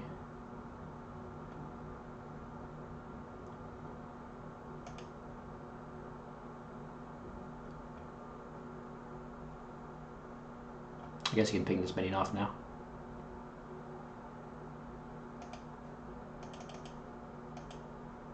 He's pretty close. Yeah, I'm not going to put the second potion on it. It's pressed to win anyway. So he can just ping this minion off. Then he kills this. I don't kill that. Then I kill this and he doesn't kill this, so whatever. I could have made it cleaner. But it was all leading to the same result. Felt good though. Felt good to BM a little bit.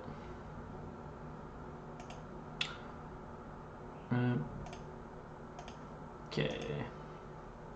So I'm at least rank 17, if not higher now. Oh, look at the stream victories. They're beautiful. They're beautiful. Oh, man. It's so good to get extra victories when you're also streaming. Alright, let's check the chat. Max Hummel. Ah, nice moderator short sword you have there. Wonder who gave you that.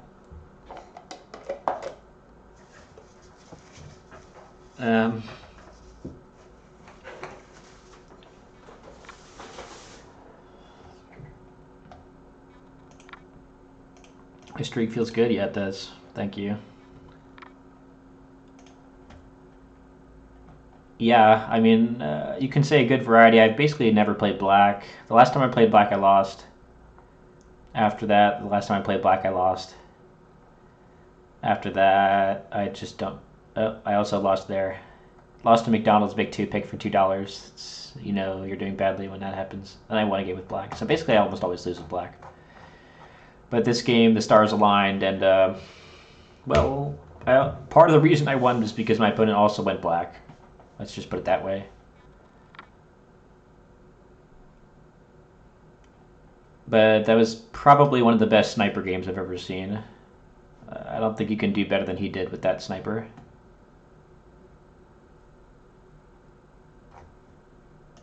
It's a pretty weak hero overall.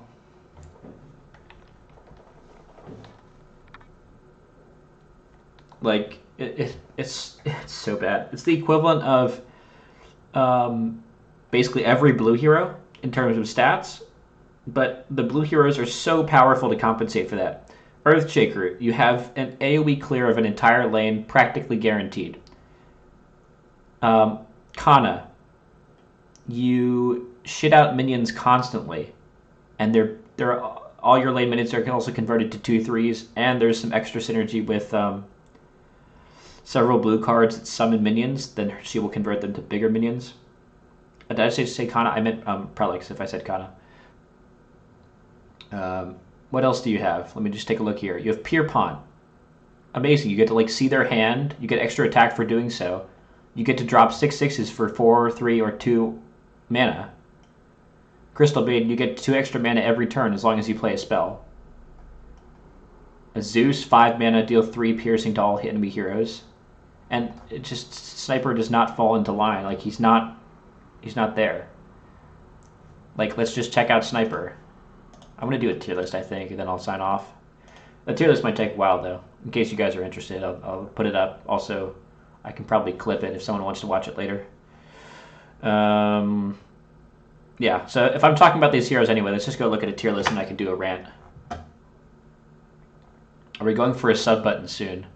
I haven't really thought about it. I don't know if there's enough viewers to warrant it.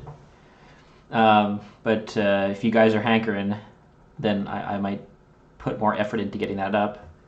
Someone asked me about setting up YouTube. I mean, I have a YouTube channel already. It's mostly for 4-player chess. So I don't know if it'd be better to start a new YouTube channel and put it on there, or just to upload them already to my current YouTube channel. I don't feel like starting a new YouTube channel. It's probably just gonna be the same one. Okay. Been winning with a good variety too of colors. No more green-red every time, or red-blue I mean. Yeah, actually I used to play green-red every time. Basically, a lot of the players I'm playing against are playing a slightly older meta that I used to subscribe to. But now, it's not even that my subscription changed, it's just because balance changes. So if we look at some patch notes here, let's look at the most recent changes. They nerfed green. They nerfed Rick, nerfed Lady Anshu. They buffed Venomancer, so that makes red more appetizing. I don't care so much about all the item changes. I mean, these things do come into it. These are mostly red minion buffs. Multicolor casting. Here are the changes from that patch. Prelix buffed. Venomancer buffed. Tidehunter nerfed. I guess we should be just talking about blue heroes now, though. Some more red heroes slightly buffed. Some more red minions slightly buffed. Where's the change to Zeus? It's a pretty old patch here. I don't know. Yeah, this was one of the big ones as well. Zeus's Thunder God Wrath mana cost reduced from 6 to 5. That's about a month ago. So, yeah, overall, like, the green-red meta was there for a while. And they've just been slowly chipping away at it. I'm still happy to go green-red. It's a good comp, but I won't go it if I'm offered good blue heroes. Also, the Prelix buff is huge. Okay, let's get if I have the tier list up here, or I have the web page open. So let me figure out how to show it to you.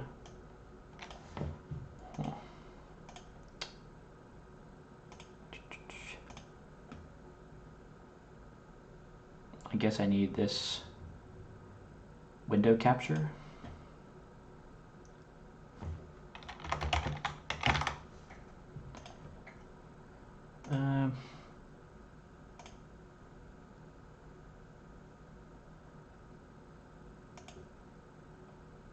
And then let's get the cam in there as well.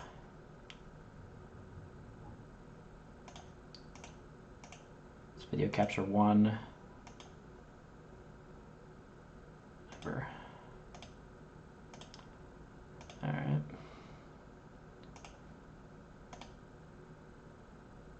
It seems that I'm not showing up on that one. Hold on.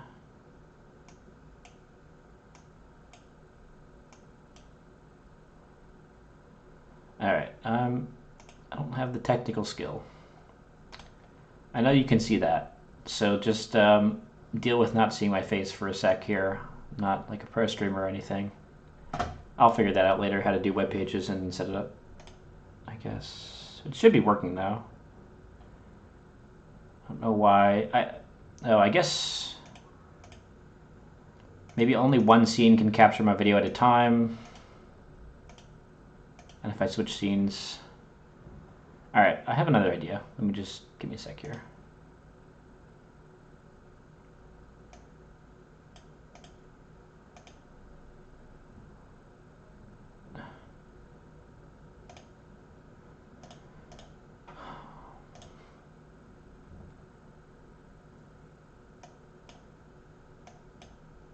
That should work.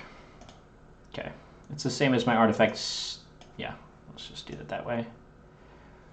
I'm going to do a tier list here. And it's going to be live. So I haven't really put 100% thought into this, but I've played like almost 400 games, so I have a lot of thoughts to get out. And I'll clip it later so people can watch it efficiently. But before I do, let me get a 5-minute break because I just downed like some milk tea and some juice, so I'm ready for a bathroom break. BRB.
we go.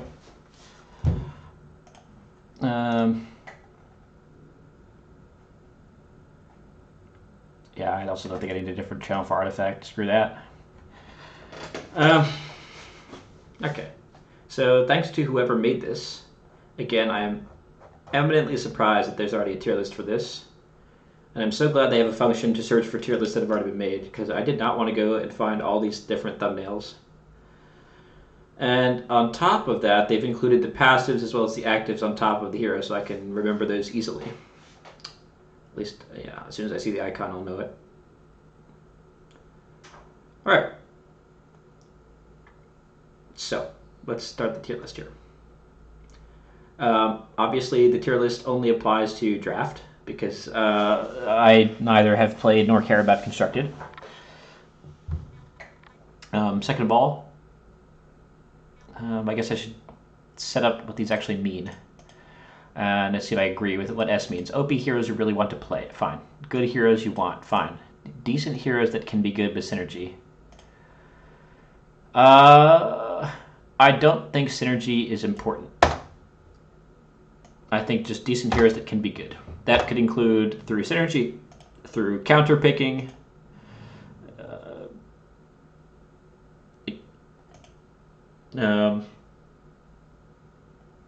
synergy, counter picking. Yeah, there's several reasons a hero can be good, but not A tier. Bad hero with little presence in the game is C tier. Well, maybe we need one more tier then. Can I just get another tier then? I mean, I guess we already have S, A, B, C. That's fine. That's fine. I was thinking it would only be 3 tiers, A, B, C, but I forgot S. Okay, so 4 tiers is probably fine. And I don't have enough experience with this here to form an opinion. Fine. Apostrophe, though. Let's fix their grammar there. Okay. And it looks like they are organized by color, or what? Or random. Axe, spin, they're not alphabetical. Looks like it's fairly random then. Fine. Maybe I'll just pick them out by color myself. Okay, any questions before we get started here? Can I smoke cigarettes on stream? Willing to donate. That'll be really tough. Be really tough. I'd be coughing a lot. I don't smoke. I also don't know why you'd ask about that. I guess my voice sounds like I smoke, maybe. I don't know.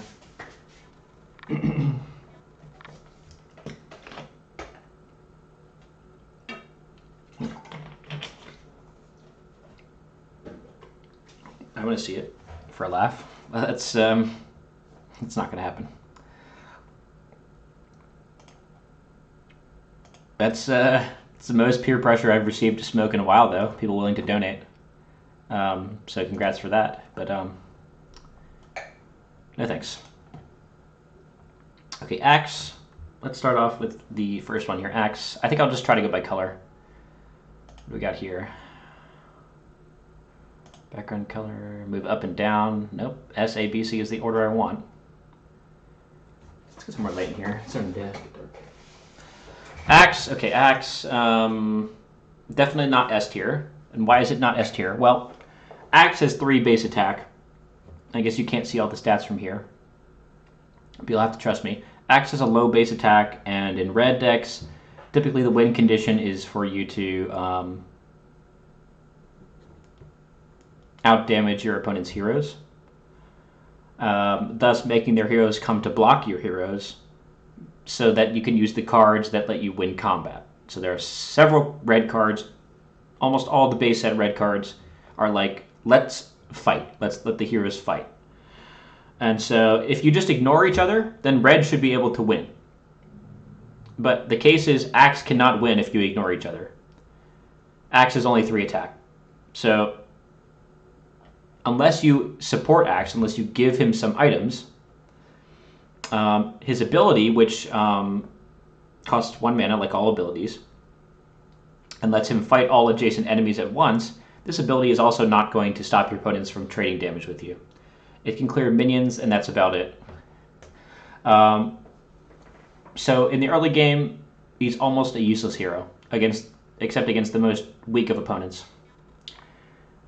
If we're talking about late game, Axe can be a huge powerhouse because he'll get a good attack item, hopefully, and he'll be able to kill perhaps 2 or 3 things in one shot. And that's quite powerful.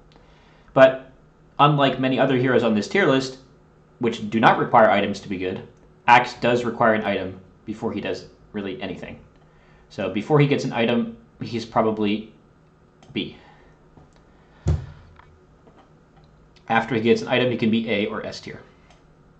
And keep in mind it has to be a good attack item too. So with shop RNG, you're not even going to be able to always get that, even if you have the gold and you have Axe in the right place.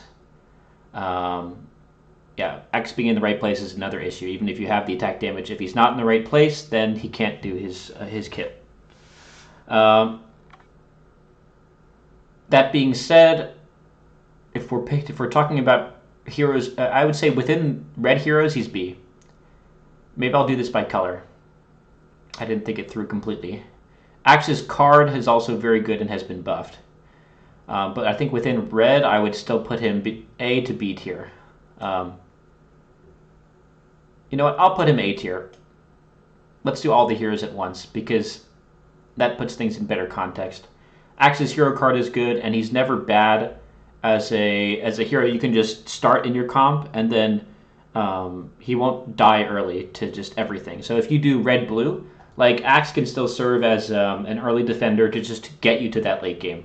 And then he can provide more value late game if you get him items. So, okay, A tier, but he's not like high A tier. Okay, Sven, S tier. And I will try to organize within the tiers as well. I don't think it's interesting if everything is S tier or everything is A tier without any further organization. Sven S tier because, why? Well, because his cleave costs no mana. It happens from turn 1. He can farm heroes turn 1. His hero card makes him better. His hero card is to give any caster +3 attack. So obviously that can be up to +9 attack because he cleaves 3 things. He's better than Artifact 1 because he can cleave face as well as left and right. And he gets full cleave damage. So yeah, just a stellar hero overall. Very good kit. The really only downside is he starts with 5 health, so he's a little bit squishy, but yeah, I have no problems with Sven overall. Sven, rather. Okay. Tidehunter, also S tier, and better than Sven. Tidehunter can really control one lane. You almost can't lose a lane with a Tidehunter in it because of his stun, because of his passive. And Tidehunter's attack can even get out of hand because there's so many red cards. And obviously, if you pick Tidehunter, they usually give you these red cards that buff his attack. So what am I talking about? I'm talking about there's a 3-mana 2/2 that says whenever you deal battle damage with a unit, that unit gets +1 attack. And Tidehunter says his passive, by the way, this is not even his active, which is also a stun for the whole lane. His passive is whenever you deal battle damage, whenever you play a card in this lane, deal 1 battle damage to each of my adjacent enemies. So it can be you play this 3-mana 2/2, and he deals 3 damage, and he gains 3 permanent attack. That could be turn 1, right? So for a hero that starts with 2 attack, he can scale up quite quickly, and just a very large health pool, very hard to kill. Stun can be used at any point in the game. Yeah, and usually most people just put him mid, and it's almost a free win mid. Really, the best you can do is try and trade mid against a Tidehunter, and then fight the other lanes. Okay. And I can talk a little bit more in detail about why that's true, but I don't want to go too slowly here. Timbersaw, I would say solid A tier. Probably better than, yeah, definitely better than Axe. Almost S tier because of his flexibility. Good early because it's a stabilization unit that's even better than Axe for attack, right? He has a movement trick that also deals damage. His hero card is relevant early, relevant late. Not as relevant late, but still relevant. And you almost always want to pick Timbersaw if you're offered him. Okay, Tiny. This is a slight change. Tiny is now a green hero. And that was changed recently, so I guess the tier list here hasn't been updated, which is fine. Just keep in mind, Tiny is the same in every way but green now, so whether that puts him up or down, I don't really know. Probably puts him up a little bit, because there are so many good red heroes that you would almost never pick Tiny, but green is a little bit weaker as a color, so you might pick him more.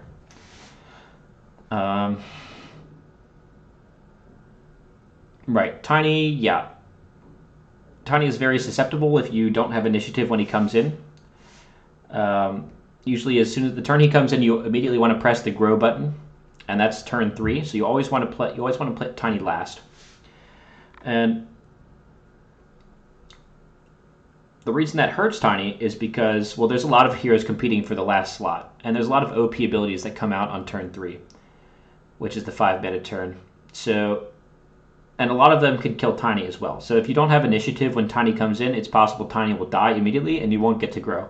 And if you don't get to grow, then the next time he comes in 2 turns, he won't be strong enough to fight, and he might die again. Or his grow might not matter anymore, because he'll never be able to press grow a second time that game.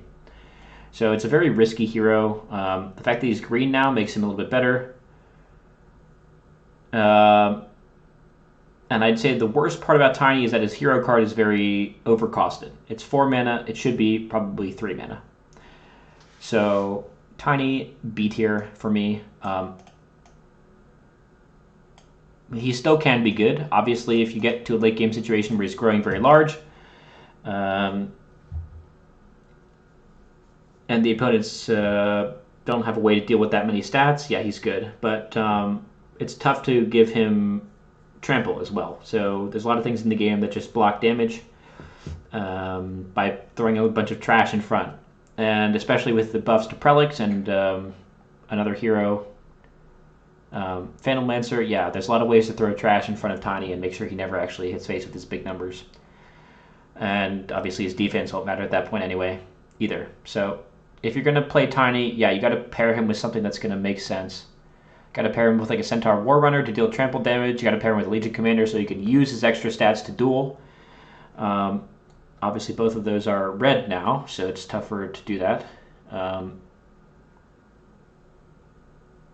Yeah. Okay, I'm actually thinking about putting him in C tier. But I honestly think there are worse heroes than Tiny, so let's keep it B tier for now.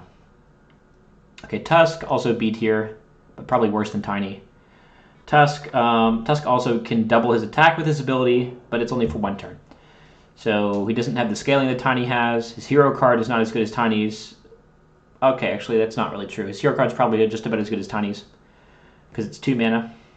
And not much else going on in this kit. But still a decent red hero. Probably on the very low end of red heroes. But if we're looking at all the heroes in the game, probably not C tier. He's probably still playable. I would basically just put unplayable heroes or heroes that I almost never pick in C tier. Let's see the chat here now. Does anyone here have pets? Nice. Nice. We got some side chats going on.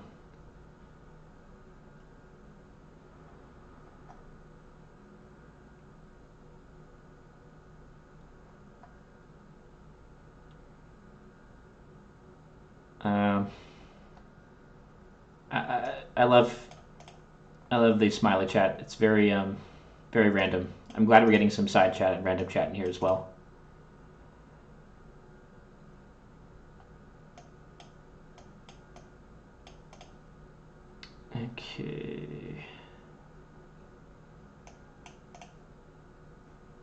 Okay, let's continue. Ursa. Yeah, Ursa I would also put top A tier. Slightly worse than Timbersaw. Because better stat line, worse hero card, no movement trick. But Ursa does actually very, very well in the early game. Probably the best stat line you can drop down turn 1. And assuming you can actually line it up against the hero turn 1, which is not easy, but assuming you can, he starts to farm stacks of this armor debuff. So every time you strike something, it gets -1 armor for the rest of the game. So it can snowball out of control where you start to hit things early, give them minus armor, they die. When they come back, well, they're losing the game, so they have to keep blocking him, then they have low armor. Then late in the game, you can play some kind of spell or use some other cards, including his hero card, to finish them off even faster. So snowballing opportunities with Ursa are great, but also he's very dependent on fighting 1v1s. He can't move. He can't do movement tricks. If you just throw trash in front of him, like Tiny, he won't do anything for the whole game. Obviously, it costs resources to throw trash in front of him every turn, so usually we won't do that early. You'll just do it at the end of the game. And if you think about it, Tiny, after pressing grow 1 time, is a 6/8, and he starts as a 5/7, turn 1. So it's a much more valuable hero than Tiny for that reason. Maybe almost S tier with him, but probably not. Okay. Let's get the red heroes in here first so I can have an idea. Beastmaster.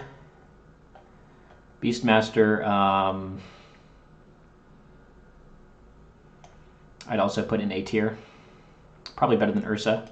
Beastmaster can go wide a little bit. Good stat, decent stat line. But he can create minions for free. His hero card is pretty good, better than Ursa's. No mobility tricks.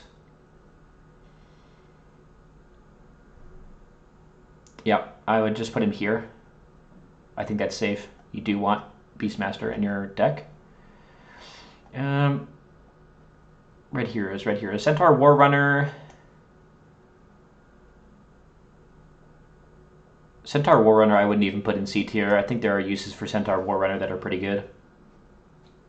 He gives trample, so he's good against those trash strategies. He can't be debuffed by anything, so that includes stuff like Ursa that would give him negative armor.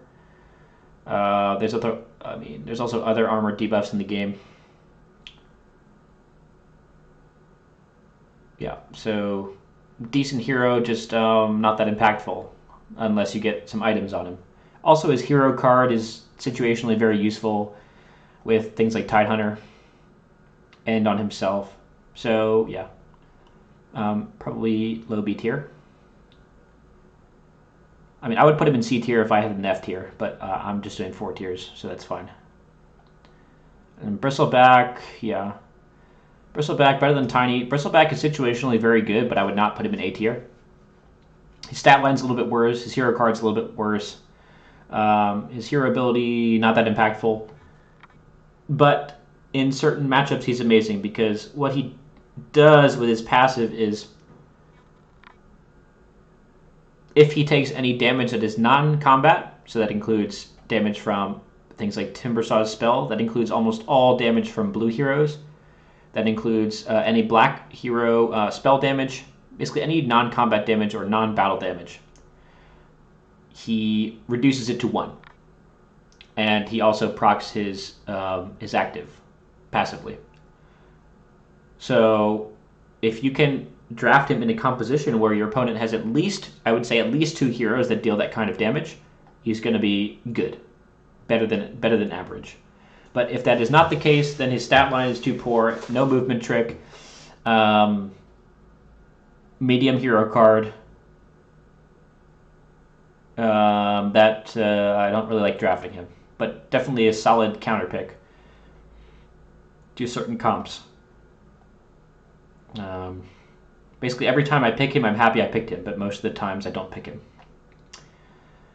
Keef also suffers from... Keef's ability is hands down like one of the best abilities, but Keef also suffers from, there are so many heroes that want to be picked last pick. Actually, I would say he's better than this hero, Bristleback. There are so many heroes that want to be picked last pick, and just like them, Keef's ability doesn't happen until mana 5 or turn 3. So Keef suffers from the syndrome that every hero wants to be picked last, at least all these heroes. Keef, Tiny, Tusk, none of them can use their ability until the last turn. Tidehunter comes even later, but you can start Tidehunter. And you can't really start Keith because, again, just like the Axe problem, he has 3 attack. Right? He's basically a worse version of Axe. But still, if you can make it to the late game and you can get 2 activations of his ability off that are valuable, yes, he's amazing. But if you're playing red, you don't want to be dealing 3 damage on turn 1. So you have to put him at the end of your comp, and then you're losing the ability to put something else there. So I think I've said this before, but you want to have 3 heroes that you can start turn 1, because you have to start 3 heroes turn 1. And Keith just can't be one of those. He can't. I mean, if you're starting Keith, your comp's terrible. So cards like Ursa, cards like Beastmaster, cards like Timbersaw, they can all go out turn 1. Actually, Beastmaster can't really, he's turn 2. Sven can go out turn 1. Almost all the heroes I would put high for red are heroes you can put out turn 1. Because they have high stats, they can start putting you in a winning position, and they can start snowballing the game. Legion Commander, also S tier, but probably lower than Sven by a little bit. No movement trick, amazing hero card in the duel, amazing passive in the heal, but does not have cleave. So, yeah, probably a little lower than Sven for me. Though I think it's debatable, but probably still S tier. Venomancer, I would, after the buffs, I would put Venomancer around Tidehunter level.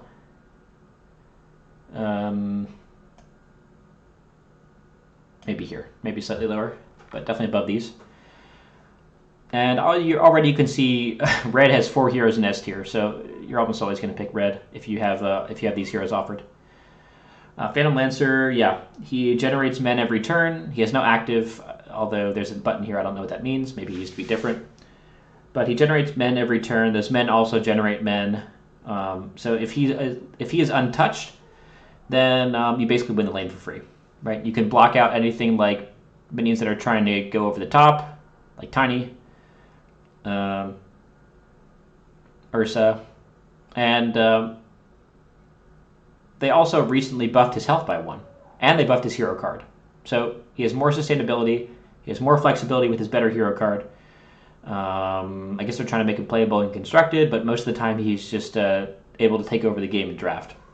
So, amazing hero.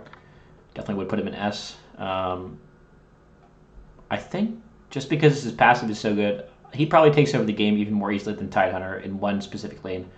But he can't take over mid, that's the problem. And mid is a little bit more important. So I would say he's basically on Tidehunter level.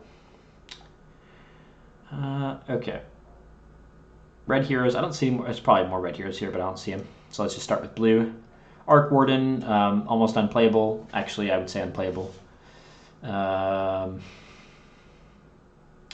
can copy himself, but what is he? He's like a 3/4 hero. So if you're copying a 3/4 hero for 1 mana, it's not so good. Also, his ability doesn't come out till the last turn when you want to bring out your most OP ability. So his ability is not as good as Tiny. It's not as good as Keith's. His hero card, bad. Just nothing really going for him. Okay, let's check the chat here. It reminds me of Tom Cruise. I am Tom Cruise. Just kidding. Tom Cruise is a little bit weird with the whole Scientology stuff. Not a fan. I mean, I'm a fan of some of his movies, but not a fan of the individual. Okay. Acting is good, though.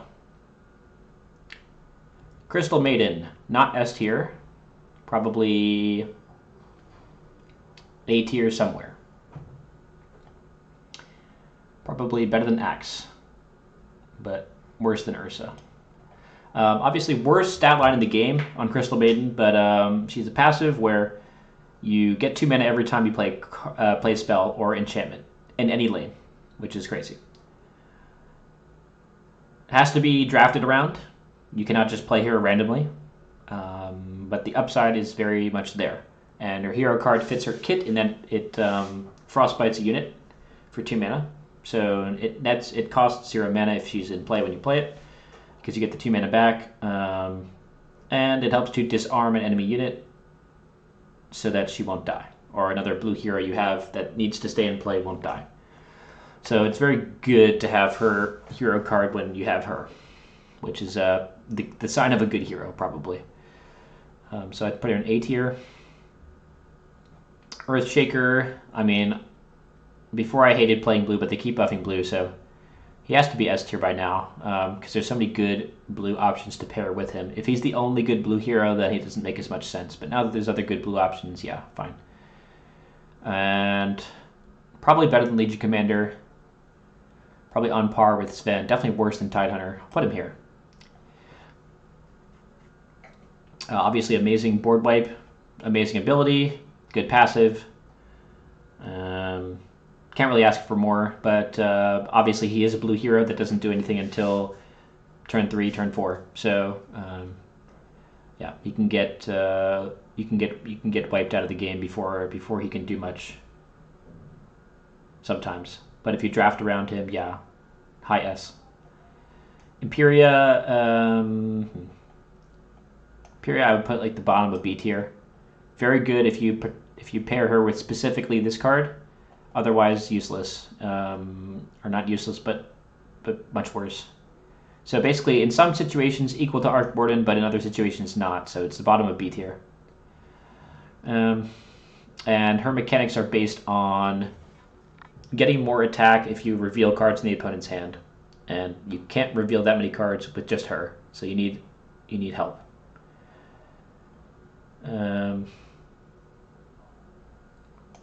But still, if I'm playing, like I would always play her if I have this card, which I always pick anyway. So yeah. Okay, Underlord. If we're talking green heroes, let's finish blue heroes first if I can. Jamoy, yeah, the card draw is good, but the stat line is bad.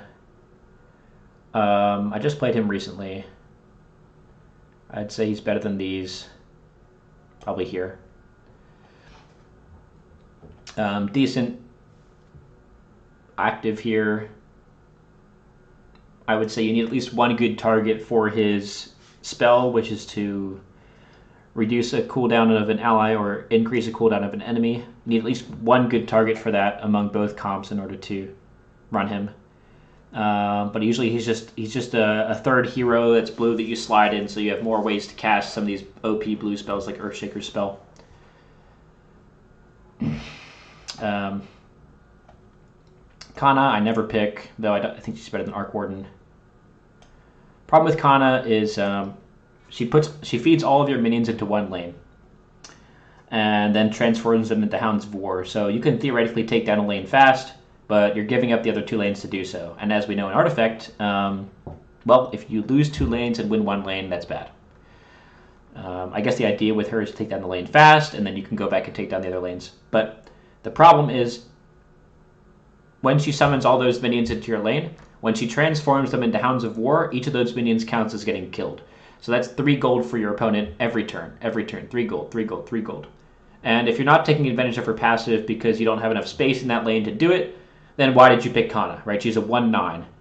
Pushes almost no damage by herself. So she has to push damage with the Hounds of War. If you're doing that, you're giving up the other 2 lanes. I mean, it's not necessarily true that you'll lose them. It's only 1/1 minions per turn in those other lanes for your opponents. But you're certainly hurting yourself. So you're hurting yourself. You're really helping yourself in that 1 lane, but you're also giving away the 3 gold every turn. And her hero card is not stellar either. It's sort of an all-in blowout card that can just get wrecked by most things. So don't like her. And also, your opponent knows what's going on if they see you playing a Kana. It's easy to adjust your game plan based on her. So I can't remember ever losing against a Kana. I always just adjust my gameplay accordingly. Okay, yeah, Luna. This is going to take quite a while, isn't it? Let's check the chat. No one in the chat saying stuff. Okay. Luna. Luna is not as good as Earthshaker. Probably around Crystal Maiden level. But a little bit less useful. But better than Axe, I'd say.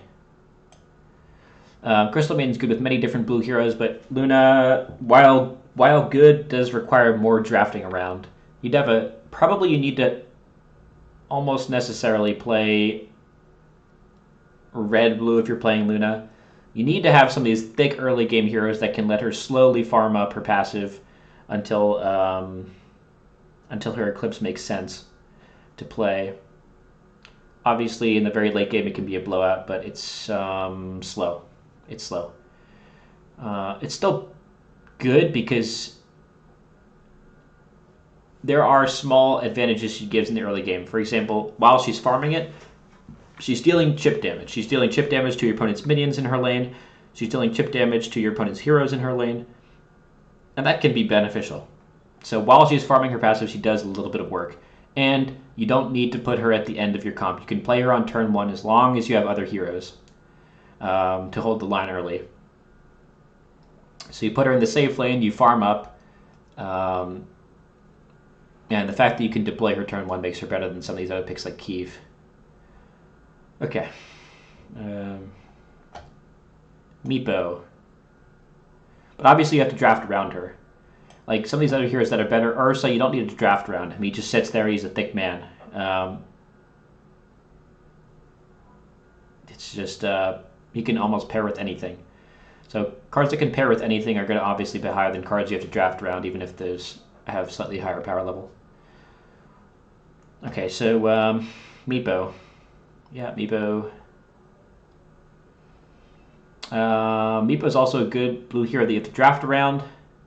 He comes in on turn 2. His damage can get out of control, but then there's obviously outplays to beat him. You can kill all Meepos at once. But the number one thing that's moved Meepo up in the tier list for me is that his ability is quick cast. So you can always use it to steal back initiative. And if you have initiative, then Meepo is better because you get to do things with Meepo before they clear your Meepo. So Meepo, also A tier for me.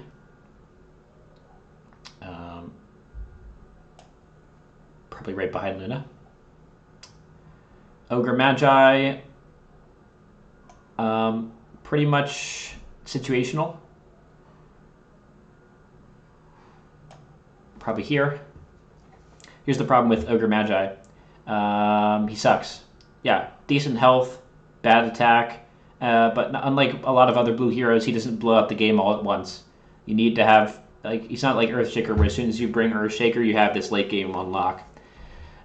His hero card did get buffed, but it's still a slow victory, and in order to get maximum value out of him, you have to have something like Crystal Maiden Ogre, where you just farm more mana, then use the more mana to use the multicast, and so it's very situational. But you can definitely pull it off. He's definitely still B tier, but you have to play it right. Okay, Pierpont, I want to say S tier, but like here, S tier. I think I've talked about him recently in all the games, but for those who are watching this standalone, he gets to see the opponent's hand as a quick cast. His attack gets buffed because of that.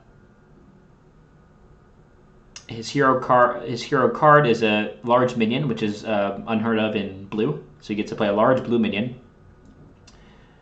And it gets discounted by how many cards you've revealed. So his kit works together perfectly. It's a well-designed hero. Good early, good late. Yeah, just S tier, honestly. I like it a lot. Lina.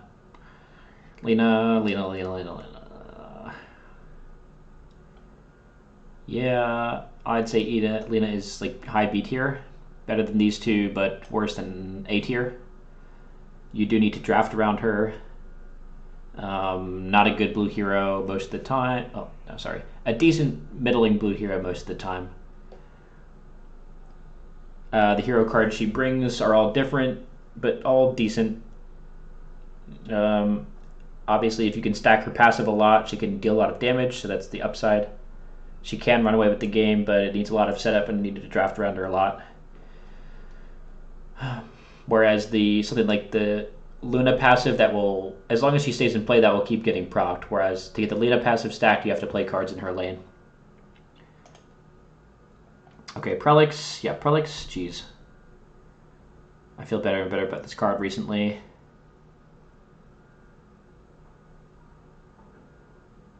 Probably here. Prelix, absolutely insane. And the only reason I'm not putting her higher than Tidehunter is because I just have too much respect for Tidehunter.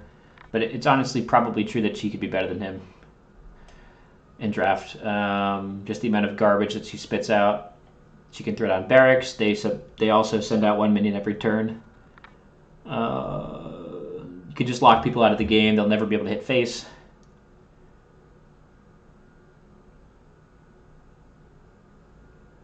Her kit works together well. It's just really strong. Obviously, you do have to draft around her, so you have to do like Prelix with red heroes or Prelix with green heroes. But both of those comps work well. Okay, this card was recently nerfed, and it's a late game card that you have to play on turn 3. So you can't come out early.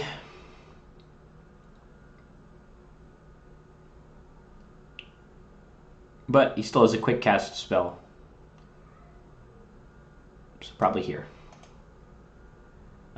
His ability has a decent stun. Used to be an OP stun, but now it's just decent. Hero card is good. Stat line is bad. His stat line is bad enough that you can't justify him on his own for his late game. His late game is decent, but he also dies instantly. So much worse than things like Earthshaker. Worse than these other things here, because they don't require being played on turn 3. I'm starting to notice a trend in this tier list of things that are B tier. They're all things that come into play on turn 3 and don't immediately win you the game. They're all fighting for the same slot, so you can't run 2 of them in the same comp, really. I guess you can run Lena with some of these things, but whatever. Actually, probably put Lena before him. Skywrath Mage. Probably also in A tier. Very good ability. That comes out a little bit earlier. Good hero card. Decreases enemy armor. Stat line slightly better than some of these. Still worse than Axe for sure. Probably low A tier for him. Vanessa, C tier. I don't think I've ever played her. And probably slightly better than Arc Warden still. Kit revolves around very niche mechanics that would only be viable in Constructed. Also, probably not even viable in Constructed because they're so niche.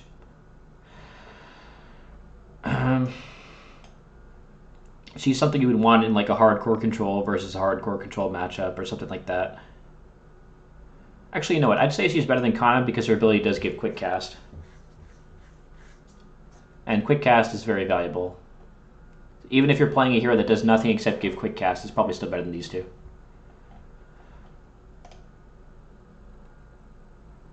Prelix did work yesterday's stream, or was it 2 days ago? You can check time. It's been a thing this year. Well, I can check right now. My account here. Prelix, I played once today, and I played once yesterday, and it won both times. And I played once 3 days ago, and it worked. And by yesterday, I mean the day before yesterday, because I don't think I played yesterday. Okay, Venomancer.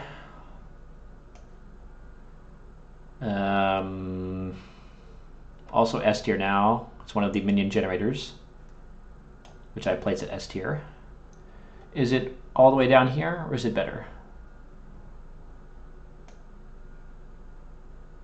I'd put it at the bottom of S tier. It also spits out minions 1 every turn. Now active required. Terrible stat line. But the minions also scale. The minions deal damage every turn in front of them. And importantly, if your opponent decides to give up the lane, they also take extra damage from the minions on their face. So, yes, Venomancer can quite easily steal a lane if your opponent isn't paying attention. Much like Prelix or the Venomancer, but just not quite as well. Because his hero card is not as good as these two.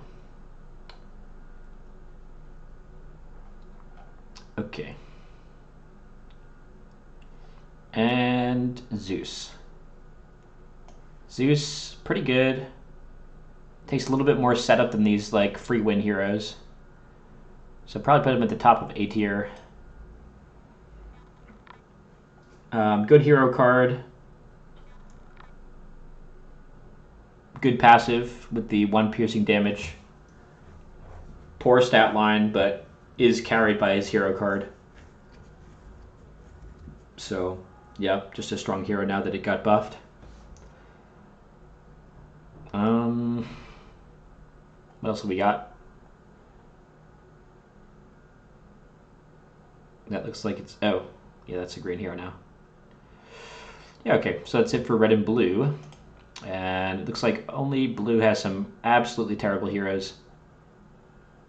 I would still almost always try to pick all S and A tier heroes. So blue heroes that I would pick normally are just these. And I would situationally pick some of these. So I'm going to add situationally here.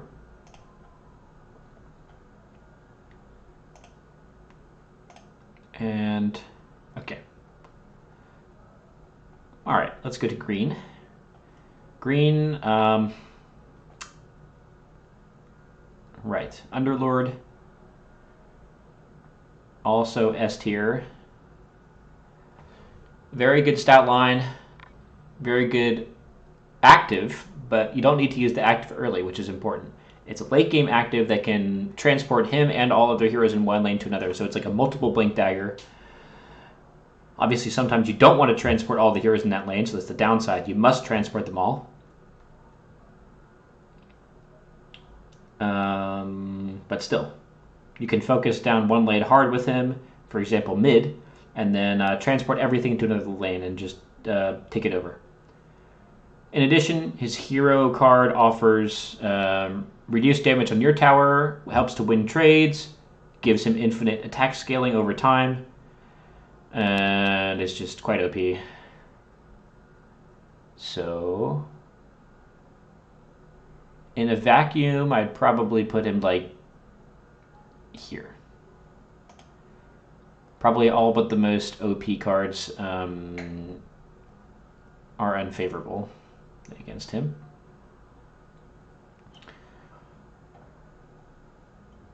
And this is all black, so let's go down a bit. All right, Chen. Chen, probably A tier of some kind. I'm just mentally comparing it to each thing I see and seeing whether I'd pick Chen or that in the vacuum. Probably something like this. Yeah, that seems about right. So, good ability to steal minions. Obviously, your opponent has to have some kind of minions to steal. But at worst, you can steal base minions, which are 1/1s that then he buffs to 3/3s because they get +2/+2. His passive heals your minions after combat, so it's extra synergy with the stealing. And his hero card is situationally very good because it buffs all minions, all heroes by 4 health until death. So if you play it on turn 3, for example, then until death, all your heroes, as long as you haven't lost any yet, just +4 health. So that's good. So also for that reason, you can totally shut out certain comps, like blue-based comps that are looking to win with something like Zeus. Yeah, like you play his hero card and it's better than Zeus's damage, which is 4 health, and Zeus deals 3 to all heroes. So as long as you get there first, like he just beats Zeus, right? But obviously it's a counter pick to a very specific situation.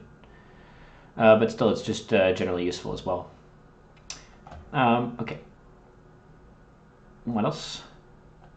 Darkseer got changed to red. Oh, Darkseer got changed to red. I forgot to add this as a red card then. But it's also not that noteworthy. Probably something like here. Worse than these. But still, the ability is decently useful. Again, it's one of those abilities that comes in turn 3 and doesn't affect the game that much. And stat line, not that good for a red hero. Hero card, also not that good for red hero. It like gives retaliate and taunt, so not exactly what you want to be doing threat early. It's a good card in the end at the end of the game. But if you're playing a good card, if you're playing a card that's good at the end of the game, especially when you're losing, you're going to find yourself in that situation a lot of the time, and then maybe he'll save you, but probably not because you're so far behind. So not that interesting. Dazzle, yeah, Dazzle probably B tier. Probably high B tier.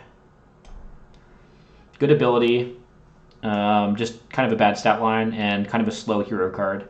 Very good in a grindy game though. So if you find yourself in a grindy game, please pick Dazzle. Or grindy matchup, I guess. Okay, Dragon Knight. Dragon Knight is one of the only green heroes that can actually be played early because he has base 2 regeneration.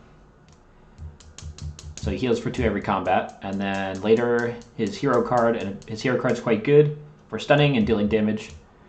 And the turning into dragon form is quite potent as well. Gives him cleave and a lot of extra damage. So yeah, probably the end of S tier, I'd say. And Enchantress, geez, probably C. High C, though. Enchantress has come up the ranks a little bit recently. Probably feel okay putting her here. Better than Dazzle. Not as good as A tier units. Definitely, like if you have to play a filler green hero, I'd be happy to have her. Just not as good as the other ones. Drow Ranger, yeah, give me some of that Drow. Definitely S tier. Let's go where? Probably here. Nothing can touch these top 3 for me right now, but Drow is pretty much... I mean, it's between Drow and Underlord, right, for the top green hero.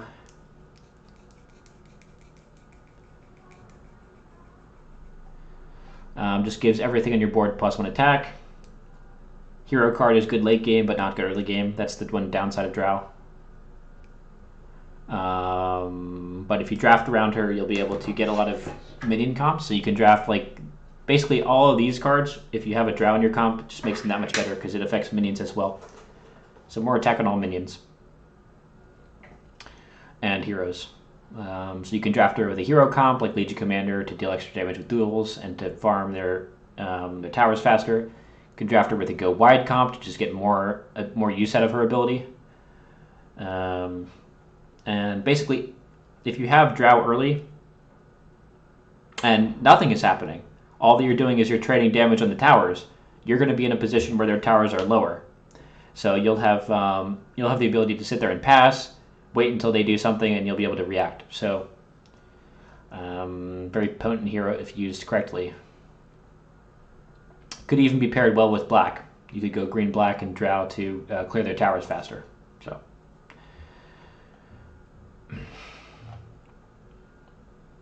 Farben, yeah. Farben gets extra attack based on how many creatures you have in the lane, but often the extra attack doesn't matter because of comps that just sit there and block everything, or the fact that he only has 5 health. Is it 5 or 6? Either way, he doesn't have enough health to deal with like a lot of things, so the extra attack often doesn't matter, and he just trades with the hero and dies. And of course, his minion that he plays is not the worst, but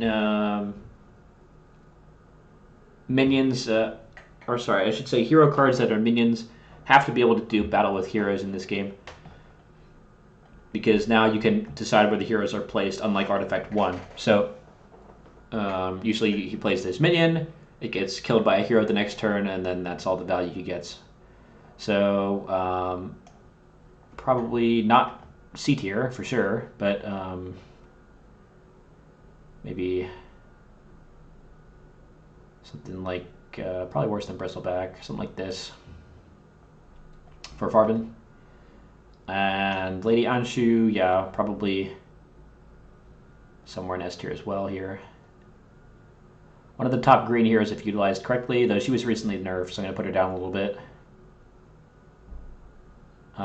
She used to be that rapid deployment let you bring the hero back every single turn. Now there's a global cooldown on, not global, but a local cooldown for each hero on their rapid deployment. So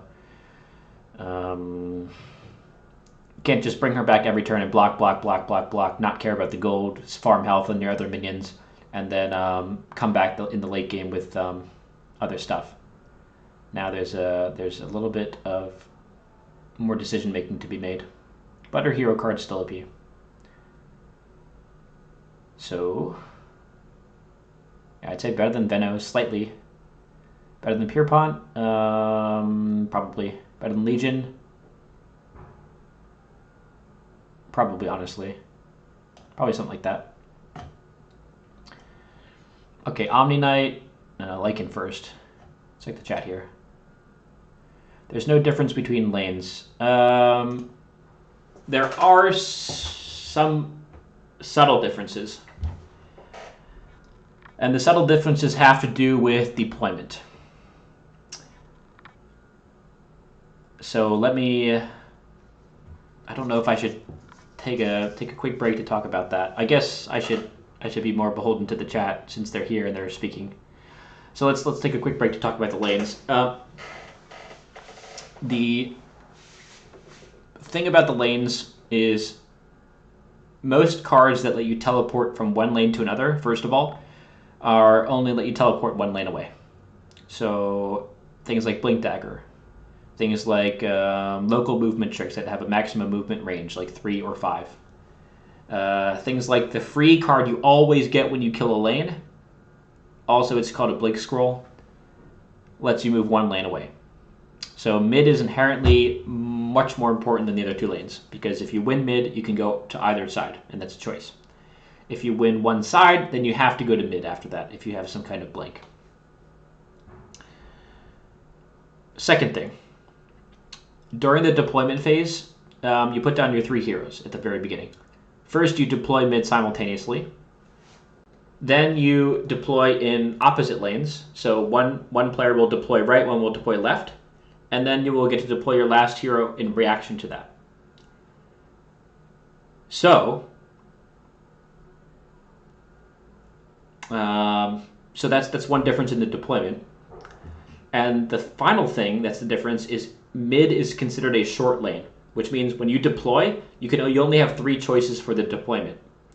So things that have AoE to adjacent enemies, like Tidehunter, like Sven, which cleaves on turn 1, Tidehunter, which deals battle damage turn 1 as long as you play a card. If you place them in mid, they're guaranteed to be able to hit the enemy. While in the 2 side lanes, you have 4 choices for deployment. So if you deploy on the very edges, then their hero won't be able to control the whole lane.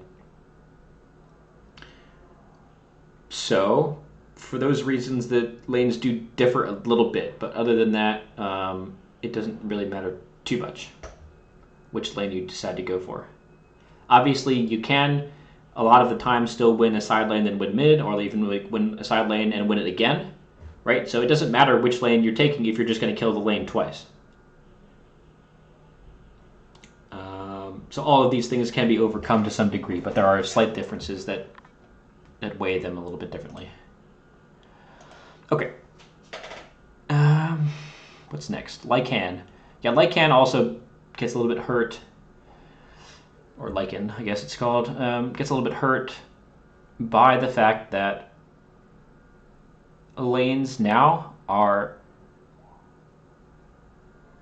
less able to be won by early minions. Just like in Artifact 1, his wolf scales with turns.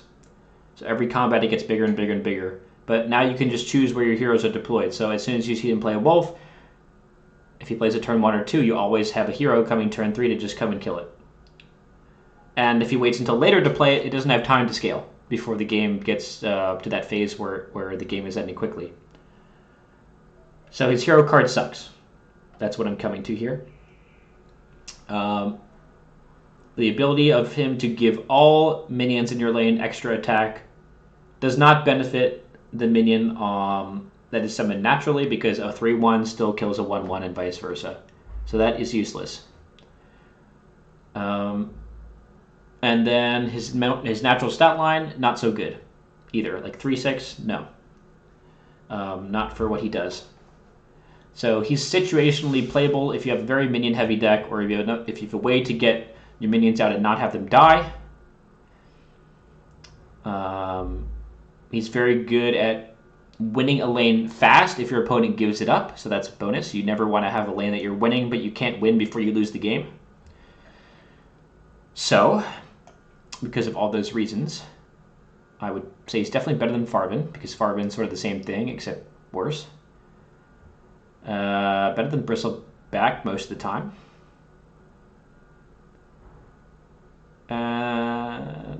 Is that even true? Probably not. Probably I'd say he's better than Farben, but worse than Bristleback. Bristleback at least always can do something with his passive, right?